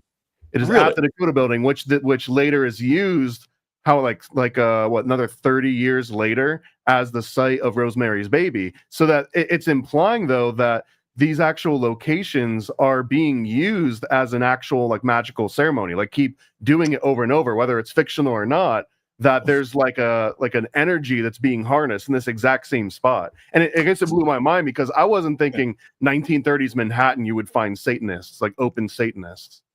I think John Lennon and Yoko claimed to have I want to get this right, that there was some kind of UFO sighting that they experienced at the Dakota when they lived there. Like, I think it was while John was still alive. She continued to live there, and to this day, actually, as one of her living spaces. And this is also the movie The Seventh Victim. It was Seventh Victim and Cat People were the result of this research that originally happened in this area. And I guess that's supposed, the Seventh Victim is supposed to be the best representation of what the satanic upper elite society actually looked and operated as. Yeah, you know that the first movie to actually, I think besides Ghostbusters, showed an exterior when the Stay Puft Marshmallow Man's walking by and they actually show you the Dakota. Out of respect, since December of 1980, people did not show the Dakota in films, especially somebody like living in the Dakota. And the first movie, I believe, to make that exception was Vanilla Sky. which was Tom Cruise's next movie following Eyes Wide Shut. The movie that Vanilla Sky is based off of, that came out before, it was a Spanish film, I think, from Spain, called Open Your Eyes. So that's why, that's like the first line of Vanilla Sky when it goes, open your eyes. So it's kind of weird, like Eyes Wide Shut, open your eyes, like that. And there was a whole debate on whether they would show the two towers at the end, because they filmed it in Manhattan, but in 2001, and then before the release of the film, 9/11 happened, and there was this whole debate when he jumps off the building at the end, and he's the falling man. Like, there was this whole question: do they leave the two towers in the shot? And they decided, yeah, we'll go with that. So there's some, I don't know, it's all worth mentioning, I guess. Like, so he lives in the Dakota. Tom Cruise lives in the Dakota in Vanilla Sky, and actually when he leaves the Dakota in the very first scene of the movie, you can see somebody crossing the street has a shirt that says Revolution 9, and like it's just placed there as a because the Beatles were with Mia Farrow right before they started filming. And Cameron Crowe is the director, and he's a rock. He's the Almost Famous kid. Rock and roll music. No relation to Crowley, but right. I can never remember what I was going to say about things. God damn it. That's a lot of info. Crowley in the fire. I don't know. I get a chance to talk and it just leaves my brain. I drew a blank, and it's the best thing I ever drew. I don't know. Sync's not meant for the people. I did just make a tweet. If you go to my page, I just maybe live on air, tweeted on air. Doing it live. The Department of Education, which they seem to be going to take it out today. I just looked at its lifespan from its founding to today: 2,364 weeks, which is 42 days shy of 2,370 weeks.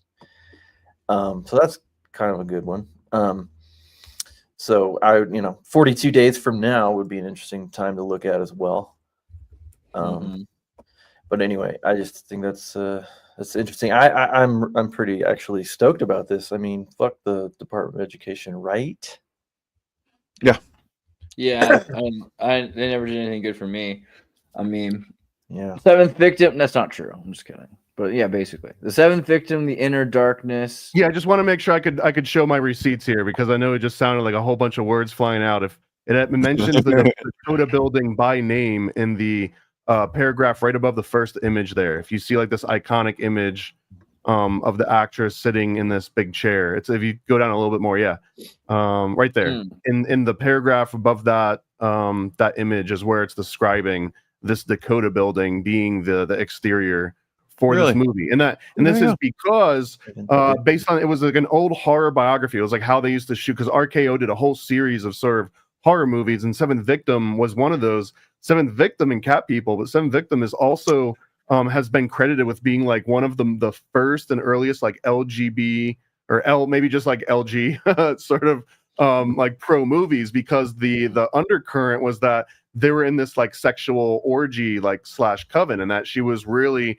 like bonding with all the other females in this coven. So it was really like one of the first outward lesbian movies, but it wasn't allowed to be promoted or discussed as such. I think I remember there were definitely now. a lot of films like that in pre-code. But yeah, go ahead, sorry. Cat People. So one of my favorite with the Serbian. The original one is I like the remake more. 1942, and then the remake is can't talk to you right now. The remake released in 1982 on April 2nd, 1982. Now, if David, think back to our conversation about Hot Tub Time Machine and how old Kubrick was on March 10th, 1977. He was 17,760 days old. Right. On the day Polanski did his thing. So Sure. If the day that Polanski himself was that old was the day Cat People came out. Weird. 2nd, 1982 with Nastasia Kinski and everybody. So that's right. Who is Tess? Right, she played Tess and Polanski. Right. Okay. Yeah, there's a deep weird weird connection with her. Just she's kind of like a clone of Sharon Tate almost. Or Right. like Also, Cat if you People, say for people that don't know, Cat People is about a Serbian girl who's cursed to turn into a cat every time she makes love, and then she like a Black Panther, and she has to kill somebody before she can turn back to a human. It's like this like Romani curse. But I didn't notice this before. I just saw this is the first premiere of the film, and it premiered with Superman and the Arctic Giants. ooh. And this was the sequel to Seventh Victim, or rather, Seventh Victim was released as like a pre-sequel to Cat People, which gets even more confusing because there's also like a Return of the Cat, like a Revenge of the Cat People, which sounds like it's a sequel, but it's not really the sequel to Cat People. It gets confusing. Also, you're Cat saying, People's where they invented busing. So the idea where you see, you hear a bus in the movie and you think you're going to get stabbed, like people jumping in their seats because of a psych out. That's invented in Cat People. It's the first movie to have, you think someone's about to get stabbed and it's just a bus going by, right? Busing. Right. Okay, but are Faking you you so out. when you Thomas, when you say it's a sequel to the Seventh Victim, do you mean in a the Box versus Donnie Darko sense, or do you mean No. it literally In is the that same? they were both essentially written by DeWitt Bodine among like a small group, including Aldous Huxley's research assistant. But when RKO was commissioning this type of horror movie, they would basically hire you as a writer and be like, "We want these 3 movies. Here's the titles of the movies." And then they would already get all of like the production and all the finances set up just based on they had a writer and they had a name, and the name was like selling. So the 3 movies, or the 2 movies in particular, Seventh Victim and Cat People, were somewhat written as like joint movies that were supposed to be related, but then eventually they get released in a different order. So Cat People comes out first, I think, and then Seventh Victim comes out, but Seventh Victim was supposed to be the prequel to Cat People. But it's not the same characters, though, right? Right, yeah, exactly. Because so it is like the Box and Donnie Darko. I don't know if you've seen the Box and Donnie Darko. Do you know what I'm saying? Like those movies are like the same, or continuation of the same exact archetype and same themes and same everything. They're so energetically related. Written by the same people too? I believe they're written by the same people.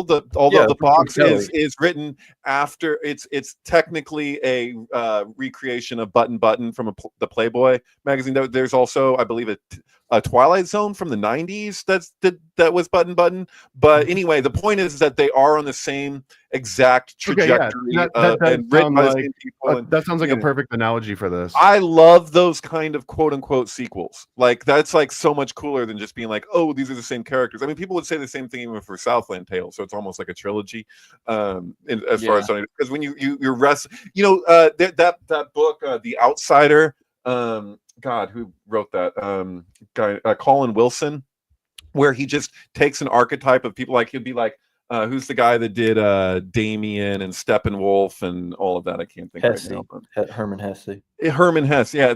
They would argue that look, all these books are on the same trajectory, so you wouldn't necessarily think that Damien is a sequel to Siddhartha and Steppenwolf, but they're all related on the same philosophical grounds, and like that's so much cooler than just doing a sequel where people have it's a continuation of the same characters. You know, I want to see a development of a theme and a thing that's being worked out more than I just want to see, oh, this is Superman 2, 3, 4. You know what I mean?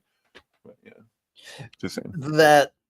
That Superman and the Arctic Giant, I just looked that up, and it's it actually seems like it invented Godzilla, like before Godzilla even was a thing. Like really, you've seen the Japanese took it from really. Well, I don't know if they did or not, but it's just like a similar concept, a giant lizard. Like kaiju? Isn't that? Yeah, kind of. Yeah, the Arctic Giant. Yeah, basically. So is it nuclear related? No, it's like a frozen Tyrannosaurus or whatever. Okay, because the whole premise with Godzilla was supposed to be a nuclear thing, right? And that's like Superman 4, which is one of the Electric Boogaloo movies or whatever. He throws the nukes into the sun at the beginning. Like, great idea. He just took care of that. He's like, well, the sun can handle it. You know, I'm sure there won't be any backlash for that. You know, it's far enough away. Yeah, it's hard to find it. If you can find a copy. Oh, there I go. I just found it. I think on archive.org. Super. I don't know. That's just an interesting overlap of mythologies here, like polar and reptile and Iceman cometh. Oh, it's a cartoon. Yeah. Yeah, it's a 9-minute. I was short. expecting to see Steve Reeve. Okay. No, Daily Planet. Oh wait, no, he actually yeah. was Steve Reeves. It was Steve Reeves and then Christopher Reeve, right? And then even though Eminem said Reeves, it's actually Reeve, but then the original Superman was Reeves, which makes it really confusing. How's there two Okay, Reeves? it is a Like, Godzilla-looking thing. Oh my god! So this is a prehistoric cryolophosaurus, whatever thing that we were talking about earlier, that is awoken from being frozen in the Arctic or the Antarctic. It's Denver, the last dinosaur. But dude, Denver, that's exactly what I was seeing here. He looks Yeah. just like Denver. Oh my gosh! And he has to defeat this giant, like prehistoric lizard that is awoken from global warming, essentially, or like radiation. He just takes him. This looks awesome, dude. And there's like Attack on Titan looking thing there with the wall. Look, he's gonna destroy the wall. Mm-hmm. Oh, brother! Just give him a guitar. Damn. He's even not even flying. He's just jumping. That's great. The old school. Hold on, my alarm's He going hops. off. He's a bunny rabbit. He just a jumping flash. Okay. Yeah. All right. So basically, that's the coolest cartoon. I mean, everyone knew that Superman was pretty cool, but I didn't know that was what was. Wait, gonna be is about. George Reeve, Keanu Reeves, Christopher Reeves? We got that. The whole cartoon's available on. The whole cartoon's available in higher quality on Wikipedia. Oh yeah, Wikipedia. AI upscaled and like cleaned up and everything. I think I like the first one more, honestly. I think I'd rather watch the first. That's pretty epic. This new Superman, maybe this new Superman's coming out, the James Gunn one. Maybe it'll cross over with the Godzilla universe, and we can watch and have frozen millions of years ago in Siberia, and then brought to the Museum of Natural Sciences Metropolis. Wait, yeah, that's right. I thought that James Gunn was doing a new Toxic Avenger. Really? I don't know, but he's doing a lot of things, but Superman is coming. Yeah. Well, I heard one of the new James Gunn movies is supposed to have Lobo in it too. Toxic Avenger came out last year, I guess, or 2 years ago, even now. How did that one slide past us? Well, it premiered at a festival, but it didn't. Because he's canceled, right? Winston so now they can really Goose. Okay, wait. Winston Goose, WG. Is he just canceled for tweets? Is that what's happening? Despite Tromeo being what it is, like because Disney bought his stuff, so it's like because Guardians of the Galaxy was like Disney related, and then they were like, "Oh, sorry, we hired you without looking at your previous tweets." It was like, "Whoa, did you didn't watch the previous films either?" Hot Tub Time Machine. What? Hey, yeah, that's Steve Pink. It's set to be co-written and directed by Steve Pink. And Schwarzenegger. Maybe that didn't end up happening. Okay, I'm just reading through the whole thing. Peter Dinklage starred in the film as the Toxic Avenger. That's pretty exciting. I don't know. We'll have to see it. I'll figure out how to get a copy. You guys want to talk about RFK? It'll come out a month after Superman, anyway.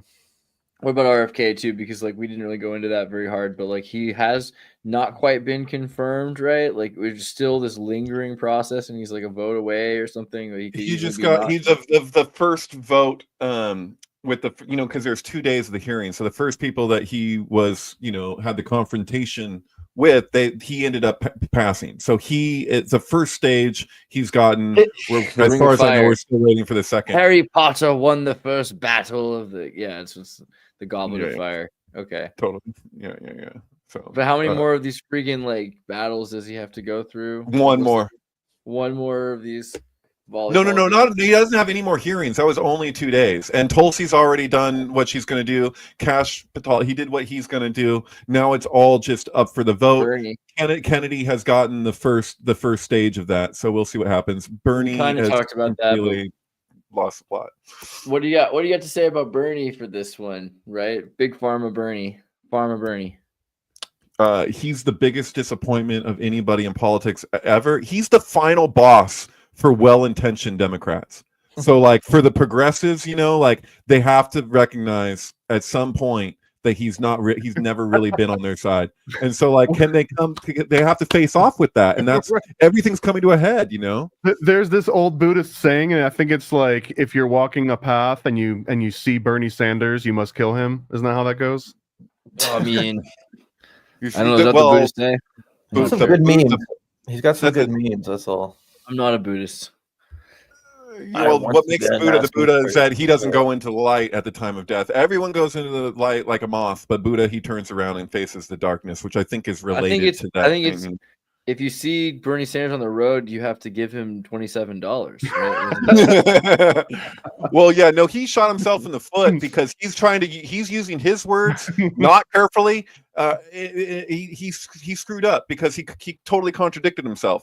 He was accused of, he says, in 2020, you made more on big pharma than anyone else. So he wants to say, oh, CEOs specifically. But the way that it works is you work for a company, that company has you donate a certain amount. It could be $1,000 or whatever, and then, or it could be 27. They got a lot of employees, and then they reimburse you. So like this is a technique that companies have used to get around that. Before 2020, he was just doing it openly. And so then he's like, you can find articles on this where Bernie Sanders is like, I'm no longer taking money from the executives, so you don't have to worry about that. It was like he even did that after his first run. So it's like they wanted to kind of like give it a guise. So like him and Warren have gotten so much money from big pharma, and he said, I didn't get a nickel. And then Kennedy goes, oh, well, you had this much money. And he goes, out of 200 million. 1.5 million from pharma. Yeah. So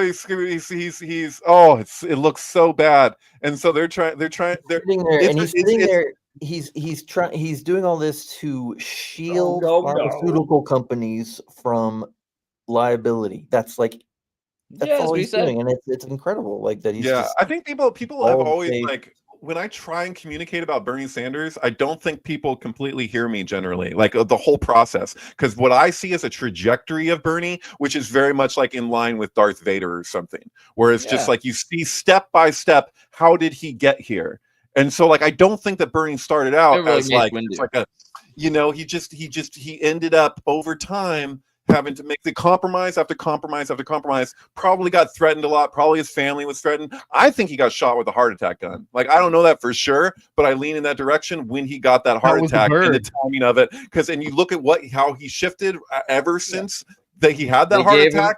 They're like, take the lake house or sleep with the fishes. It's like always been that way on the East Coast. Yeah, and wouldn't you like your family and your wife and your kids to be okay into the future, Bernie? It's just like, and you can see it when you look at his wife and his connection. He's like, he doesn't want to lose what he's got, and ruin everything. Very lucrative gig for the last 30 years. What about RFK and Cheryl? You know what I mean? Like this whole, the Curb Your Enthusiasm thing, it seems like such a deeper sync. We kind of talked about it as the years have gone by, that this was happening, that the writer's strike kept any other show from happening, but they're mad-libbing, Curb Your Enthusiasm. And that, they did have for Saturday Night Live, Larry David playing Bernie Sanders, right? Like that's the role that he got to play. He played it. Also, that Ted Danson played RFK, admittedly, for a specific season. Yeah. So and that starts out with a story where RFK Jr. had approached Larry David about dating Cheryl, and he told RFK Jr., great idea, I love it. And then he immediately went to Cheryl and was like, this is a terrible idea, don't do it, what are you thinking, that's crazy. And so in the show he has Ted Danson playing that out, where Ted Danson goes to Larry David and asks about dating Cheryl. And it's all like, there's throughout that season, you can see all these references that relate, where basically Ted Danson is playing RFK Jr. Now and then you have The Good Place. And the whole thing with the mix-up, and I don't know if you guys have seen the show The Good Place or know the premise of it, but she's got mixed up with an environmental lawyer, is the story that's given to her. So The Good Place is hell, spoiler alert, and she's in hell, but she thinks she's in heaven. And the reason why they say, oh, why am I here? I was a bad person. And they're like, no, you have the same name as an environmental lawyer. And then so Ted Danson is a demon in The Good Place, who's playing the part of an angel, and it's like this whole crazy twisted thing. But yeah, there's all it's all these synchronicities there that are just kind of mind-blowing. Yeah, Sam Malone over there. So what do you think about that? Go ahead. It's also Woody Harrelson was with Sam Malone in Cheers, right? And then Woody Harrelson went on to narrate, Who is Bobby Kennedy, a good half-an-hour documentary I recommend. And it's crazy because Woody Harrelson, his father admitted to being one of the assassons. JFK I'm just assassin. in on it, of the assassins of JFK, and so he's there narrating the RFK thing. It's like sometimes you want to go where everybody knows your name, right? Yeah. And then you had Oliver Stone. He did Natural Born Killers with Woody Harrelson, which was the first time people were like, what happened to Woody? You know, because they were so used to the loving, kind Woody from Cheers. It's just, you know, and they're always like, wait, he's a serial killer? What's going on? And then he also did JFK. So it's like JFK, Natural Born Killers, Woody Harrelson. Get it? So yeah, it's not. Woody Harrelson and his dad were both born on July 23rd, too. The Sirius Rising 23/7 day. Sure, Robert Anton Wilson day. Yeah. Crazy. So, but you think it's good though? You think RFK is pretty like a shoe-in? You know, it's gonna happen. It's looking good for all three. In fact, it's very rare that a presidential pick doesn't get through. Extremely rare. It could happen, but I think the thing is that these are unprecedented times, and a reckoning is taking place. A lot of these people, if they don't vote to confirm, it's not going to go well for them when it comes to they're going to get primaried. And that so kind of relates to my prediction too. And another aspect that kind of hits is that Cheryl was right there, his wife behind him, kind of supporting him, and that she's part of the story as well. She's come a long way, it seems like. She from being like everybody thinking they hated each other, she was going to leave him, to now she's like strong. I love that she become MAGA through osmosis. I think we're all Maha. That's the she's thing. seeing how rapaciously insane the Democrats were, and it's just like, well, we just gotta go with these guys. These people are so. They didn't realize that full, because they were experiencing what they were with Clear Choice from the DNC. It's a super PAC that was using endless lawfare on Kennedy state by state. So he got double to triple the signatures. They kept fighting him every step of the way. It got to the point that he couldn't even run. So they were the most anti-democratic thing I've ever seen in my life. I don't know of another example that's more extreme of that. USA. And then Kennedy III releases Robert Kennedy III releases the video of him talking to Trump. 10 minutes of a 30-minute conversation. In there, you can hear Trump describing his reaction to stuff around vaccines and all of this that most people aren't privy to hearing those views come from him. But also the implication is that the realization for Kennedy in that phone call and beyond was like, oh, wow, you've experienced a lot of the same things I have with not just media bias, but outright manipulation of, and so he was under a different conception with a lot of this stuff. And so they're not the same. Okay. They're like very different in many respects, but they do share certain commonalities that they've both been lied about. And so that they kind of realize that they have more of a common ground than previous. Also, Trump got his ear shot, and that everything, I just have to point out, my favorite part of the Trump getting his ear shot is that's how you would denote basically a scoundrel alchemist in the day. That if you claim to be practicing magic, but it was all con and it wasn't real magic, they would clip your ears. And that's how I think Edward Kelly got to be known as like the cropped-eared alchemist. But it was a way of like marking somebody. Right, but that's from the Bible, where they cut the ear. That's like it's also basic pro wrestling. They just take a razor and get a little blood, and that's all you need for the top of the ear off. Though it's usually like around the hairline, right?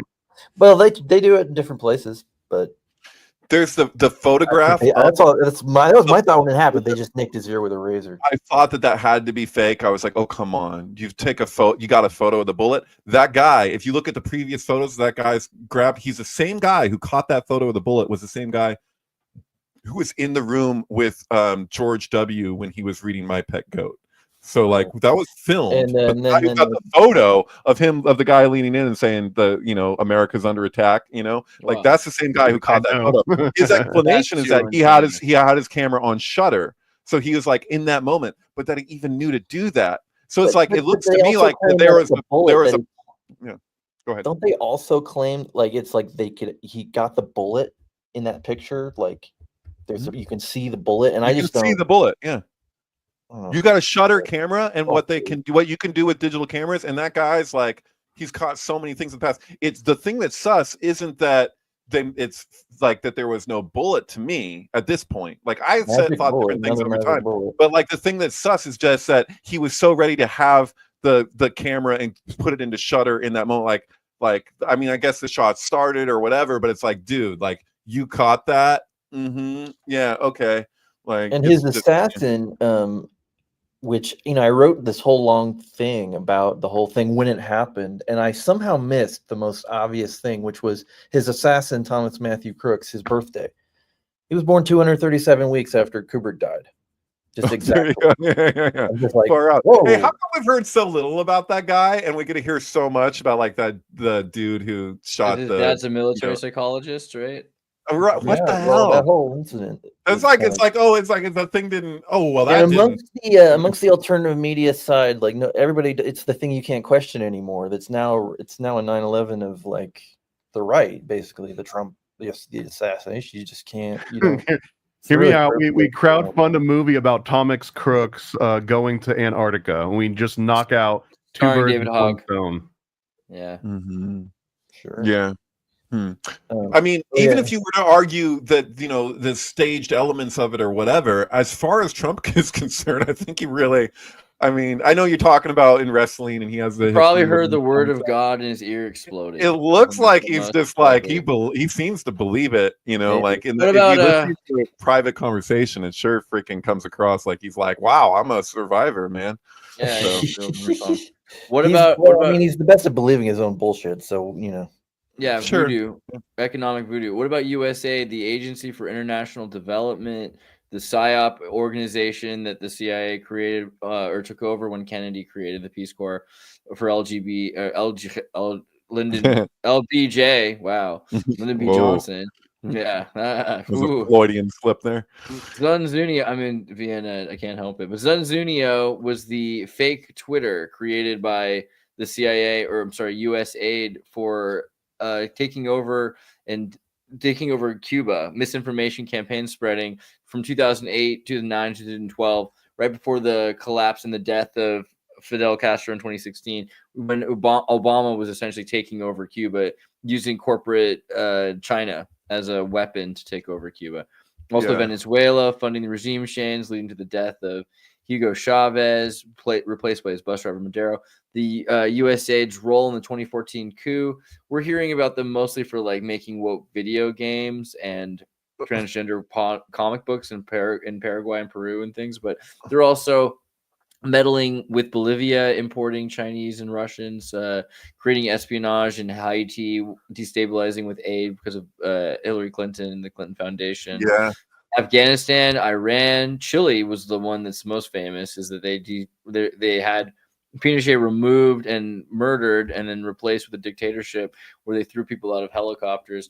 USAID, man, like what a crazy organization, right? Aid for Agency for International Development. We're from the government. We're here to help. I think it was over a year ago that Kennedy went off about them on Tucker Carlson. So like his ex show, whatever. Like the page is down. It's gone now. If you go to USA.gov, it's gone. Trump ended it. That's right. So yeah, so there's so many examples of early stuff that they've done over time, including Ukraine stuff. Like the Ukraine stuff is what we're seeing now. So they have a history, you know, but like it's shady as hell, and we're all paying for it, right? So I found it interesting that 27-year-old who's now the press secretary lady, that she just made it all about transgender stuff overseas or whatever, which is true and applicable, sure, but like it's funny that she chose that route to kind of simplify. It's like we don't even have to talk about destabilizing and all this stuff. It's just like, what? Come on, what are you paying for? You know? And so I think it's hilarious too, people reacting to this when it's like, dude, like Dodge is like working, as far as I can tell, correct me if I'm wrong, but it seems like kind of a consulting firm because it's not a government agency, which is probably why, correct me if I'm wrong also, that Ramaswamy didn't really want much to do with it, because I think he's more ambitious. Like, like he wanted to be a role in politics, and he's like, oh, I'm going to belong to this consulting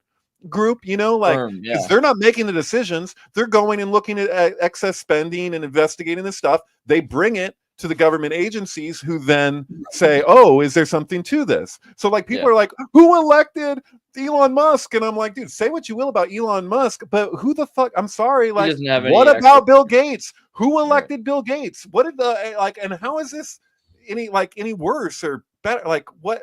You know what I'm saying? Like, well, I what the mean, hell? so the difference is that, and that's what weirds me out is like a lot of people, you say like, I'm sorry, aren't you someone who wants to see government spending reports to know that the money's going to bombing kids or Right. not? Like, don't you want to see where your money? How liberal do you have to be to just not want to see where your money's going? Like, that's a really weird level of ideological. What even is money? Sure. Yeah, but your taxes. So are oh, we got the taxes. libertarian in the room. You know, the idea. Just like I think a lot of Democrats are like saying like, oh, a bunch of this money is going to wartime. It's like, well, okay, if I can show you that the condoms weren't just a joke for transgender kids, that they were putting bombs together in a country they're not allowed to send weapons to, so that Israel will get in a fight and be like, hey, they have condom bombs. What can we do? We need more guns, you know, and then they can continue to have a justification for an arms conflict. Then they can keep sending money to Israel because they sent condoms to Gaza. It's like this is all part of perpetuating war, right? Yeah. And the same thing with Perpetuating war. and human trafficking. I had and to all laugh with it. when I think Whitney Webb's had a quote or tweeted that the comparison that Doge is like, oh, we found 1 billion in excess spending, and then over here there's a story we just spent 1 billion sending money to Israel. So it's just like we're just gonna find it all and just shovel it over into the Middle East. She's great, but a lot of the time I don't feel like she's talking to Trump and Elon. She's talking to like the bros who have a certain level of treatment, and it seems like it's largely about her, like her own, I don't know, like her own brand or something. Like I don't know. She's not as perfect, I guess, as I initially coming across some of her stuff thought she might be. Like I continue to be very impressed by things she brings to the table, but also like her prerogative sometimes. I'm like, why are you going about it in that way? Like it's kind of weird. But you know, is that what it is? That's my guess. Thomas has to take off, so I want to just make sure that we say, like, make sure you do check out Paranoid Americans, get the Satanic Panic comic book, and you set up the Satanic Panic game.com where you can get, you know, like a please support cool stuff like that. This stuff doesn't exist because if it did, then I wouldn't be making it. I would just be buying it and consuming it. And I go out and I look for the things that I want to exist, and I see that they don't. So I kind of feel a burden to make a Bohemian Grove playset because I just didn't find any out there. Maybe one person made one for themselves and like posted a picture of it, but I'm making it accessible to the masses so you can get one of these for grandma and then explain to her what the obscene right is. Anyways, Paranoid out. Dude, much love, bro. Good to see. Amazing. And also just show MK Ultrasound. Make sure you guys are checking out all the streams, all the syncs, all the movies. You got Midsummer with Tool. And also, yeah, he's doing some pretty cool and interesting posts. Thank you for sharing the Tom Green post. That's really interesting. We'll have to try to get in touch with him. Man, it's awesome. Yeah, stuff. Oh, don't you support this onesie? How could you be? These babies onesies. Don't you understand what this onesie? I was gonna bring up Saturday Night. Have you seen the movie Saturday Night? Sure. Yeah, with Jeff Goldblum or a different one? No, this is the one that just came out last year. Saturday Night Live, the first night of Saturday Night Live being depicted. Really? It's like it's all watched kind of like night of Saturday Night Live. It's like Birdman. It's like all one take, sort of a long shot and real time supposedly, and it's kind of entertaining. But it was just interesting because like I had discovered the fact that the first night of Saturday Night Live, the first Saturday night was October 11th, 1975, which was the night before. So technically it's the morning of 10/12, which was the 100th birthday of Aleister Crowley. Oh shit, that's interesting. That's the same kind of issue that I was saying like earlier when I was talking about July 16th, that you have to acknowledge that the cremation of care ceremony extends beyond midnight. So just like with Saturday Night Live, you're looking at, oh well, when is this actually? Yeah. So I kind of look at it, and then so if you watch this movie, there's a whole scene where there's like a censor, a Christian like lady who's in there trying to filter their scripts for content, and then she accuses them of like being Satan or something. But all of a sudden, all of the cast members, Dan Aykroyd, Chevy Chase, everybody starts standing up one after the other, saying, "I'm Satan! I am Satan! I am Satan!" Right, that's true. And it's just this funny. I don't know if that really happened or whatever, but it's this funny moment. I don't think any of this should happen, but The fact that they're doing that on this night, Saturn, Saturn Day. Aleister Crowley's 100th birthday. Over in Arkansas, the Bill Clinton and Hillary Clinton are getting married that night. Ooh, interesting. So crazy. And then so I found all that out, and then all of a sudden they made this movie about it, and I was like, wow. So did they did they do bloodletting at their wedding? Was it like the Jim Morrison wedding? Did they just do like the pagan wedding? Probably. That's crazy. They married. That's crazy. What a weird sync. Yeah. And then also Andy Kaufman and George Carlin were on the first episode. And Jim Henson. And they're in that. They both are played in that movie. Actually, it's interesting. Jim Henson and Andy Kaufman are both played by the same guy. It's like a dual performance. Oh, I didn't catch that. Okay. And it's sort of weird. I don't know. Andy Kaufman is like both of them are like fake in people, character as right? Latka the whole time. What'd you say? Jim Henson. Both of them are like fake people. Jim Henson is like totally. He's like a British agent pretending to be from the South. What's his deal? Maybe I don't know. I thought he was a Christian Scientist of the Packhurst Quimby, probably pronouncing that wrong, but the non-Mary Baker Eddy School of Christian Science, which is why there was like that rumor that he had like refused to take medication because they're like, oh, he's a Christian Scientist. No wonder he died. He wouldn't take meds, but then he actually belonged to the previous school of Christian Science before it got hijacked by the mental prostitute. To quote Crowley referred to Mary Baker Eddy as a mental prostitute, which I always thought was kind of funny. And he never talked poorly of Blavatsky, as far as I know, because he probably saw her as his equal. But Mary Baker Eddy, not so much. But anyway, Jim Henson was a Christian Scientist. Just saying.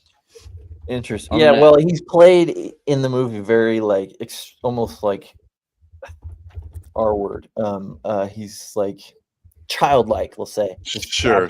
Childlike, and the cast makes a joke about like using the Muppets for like fuck puppets or something like that. Something really just crap. They arranged them in such a position that offended Jim Henson, and he was like, the Muppets shouldn't be represented like that or something. Yes. I don't know. It all seemed very kind of like these guys are just kind of mean-spirited, which is the point, I guess. There we go. The whole thing is like a weird way to celebrate Aleister Crowley's 100th birthday is Saturday night. Word. Well, until next time then, we'll see you all very soon. Thank you. All right. Peace.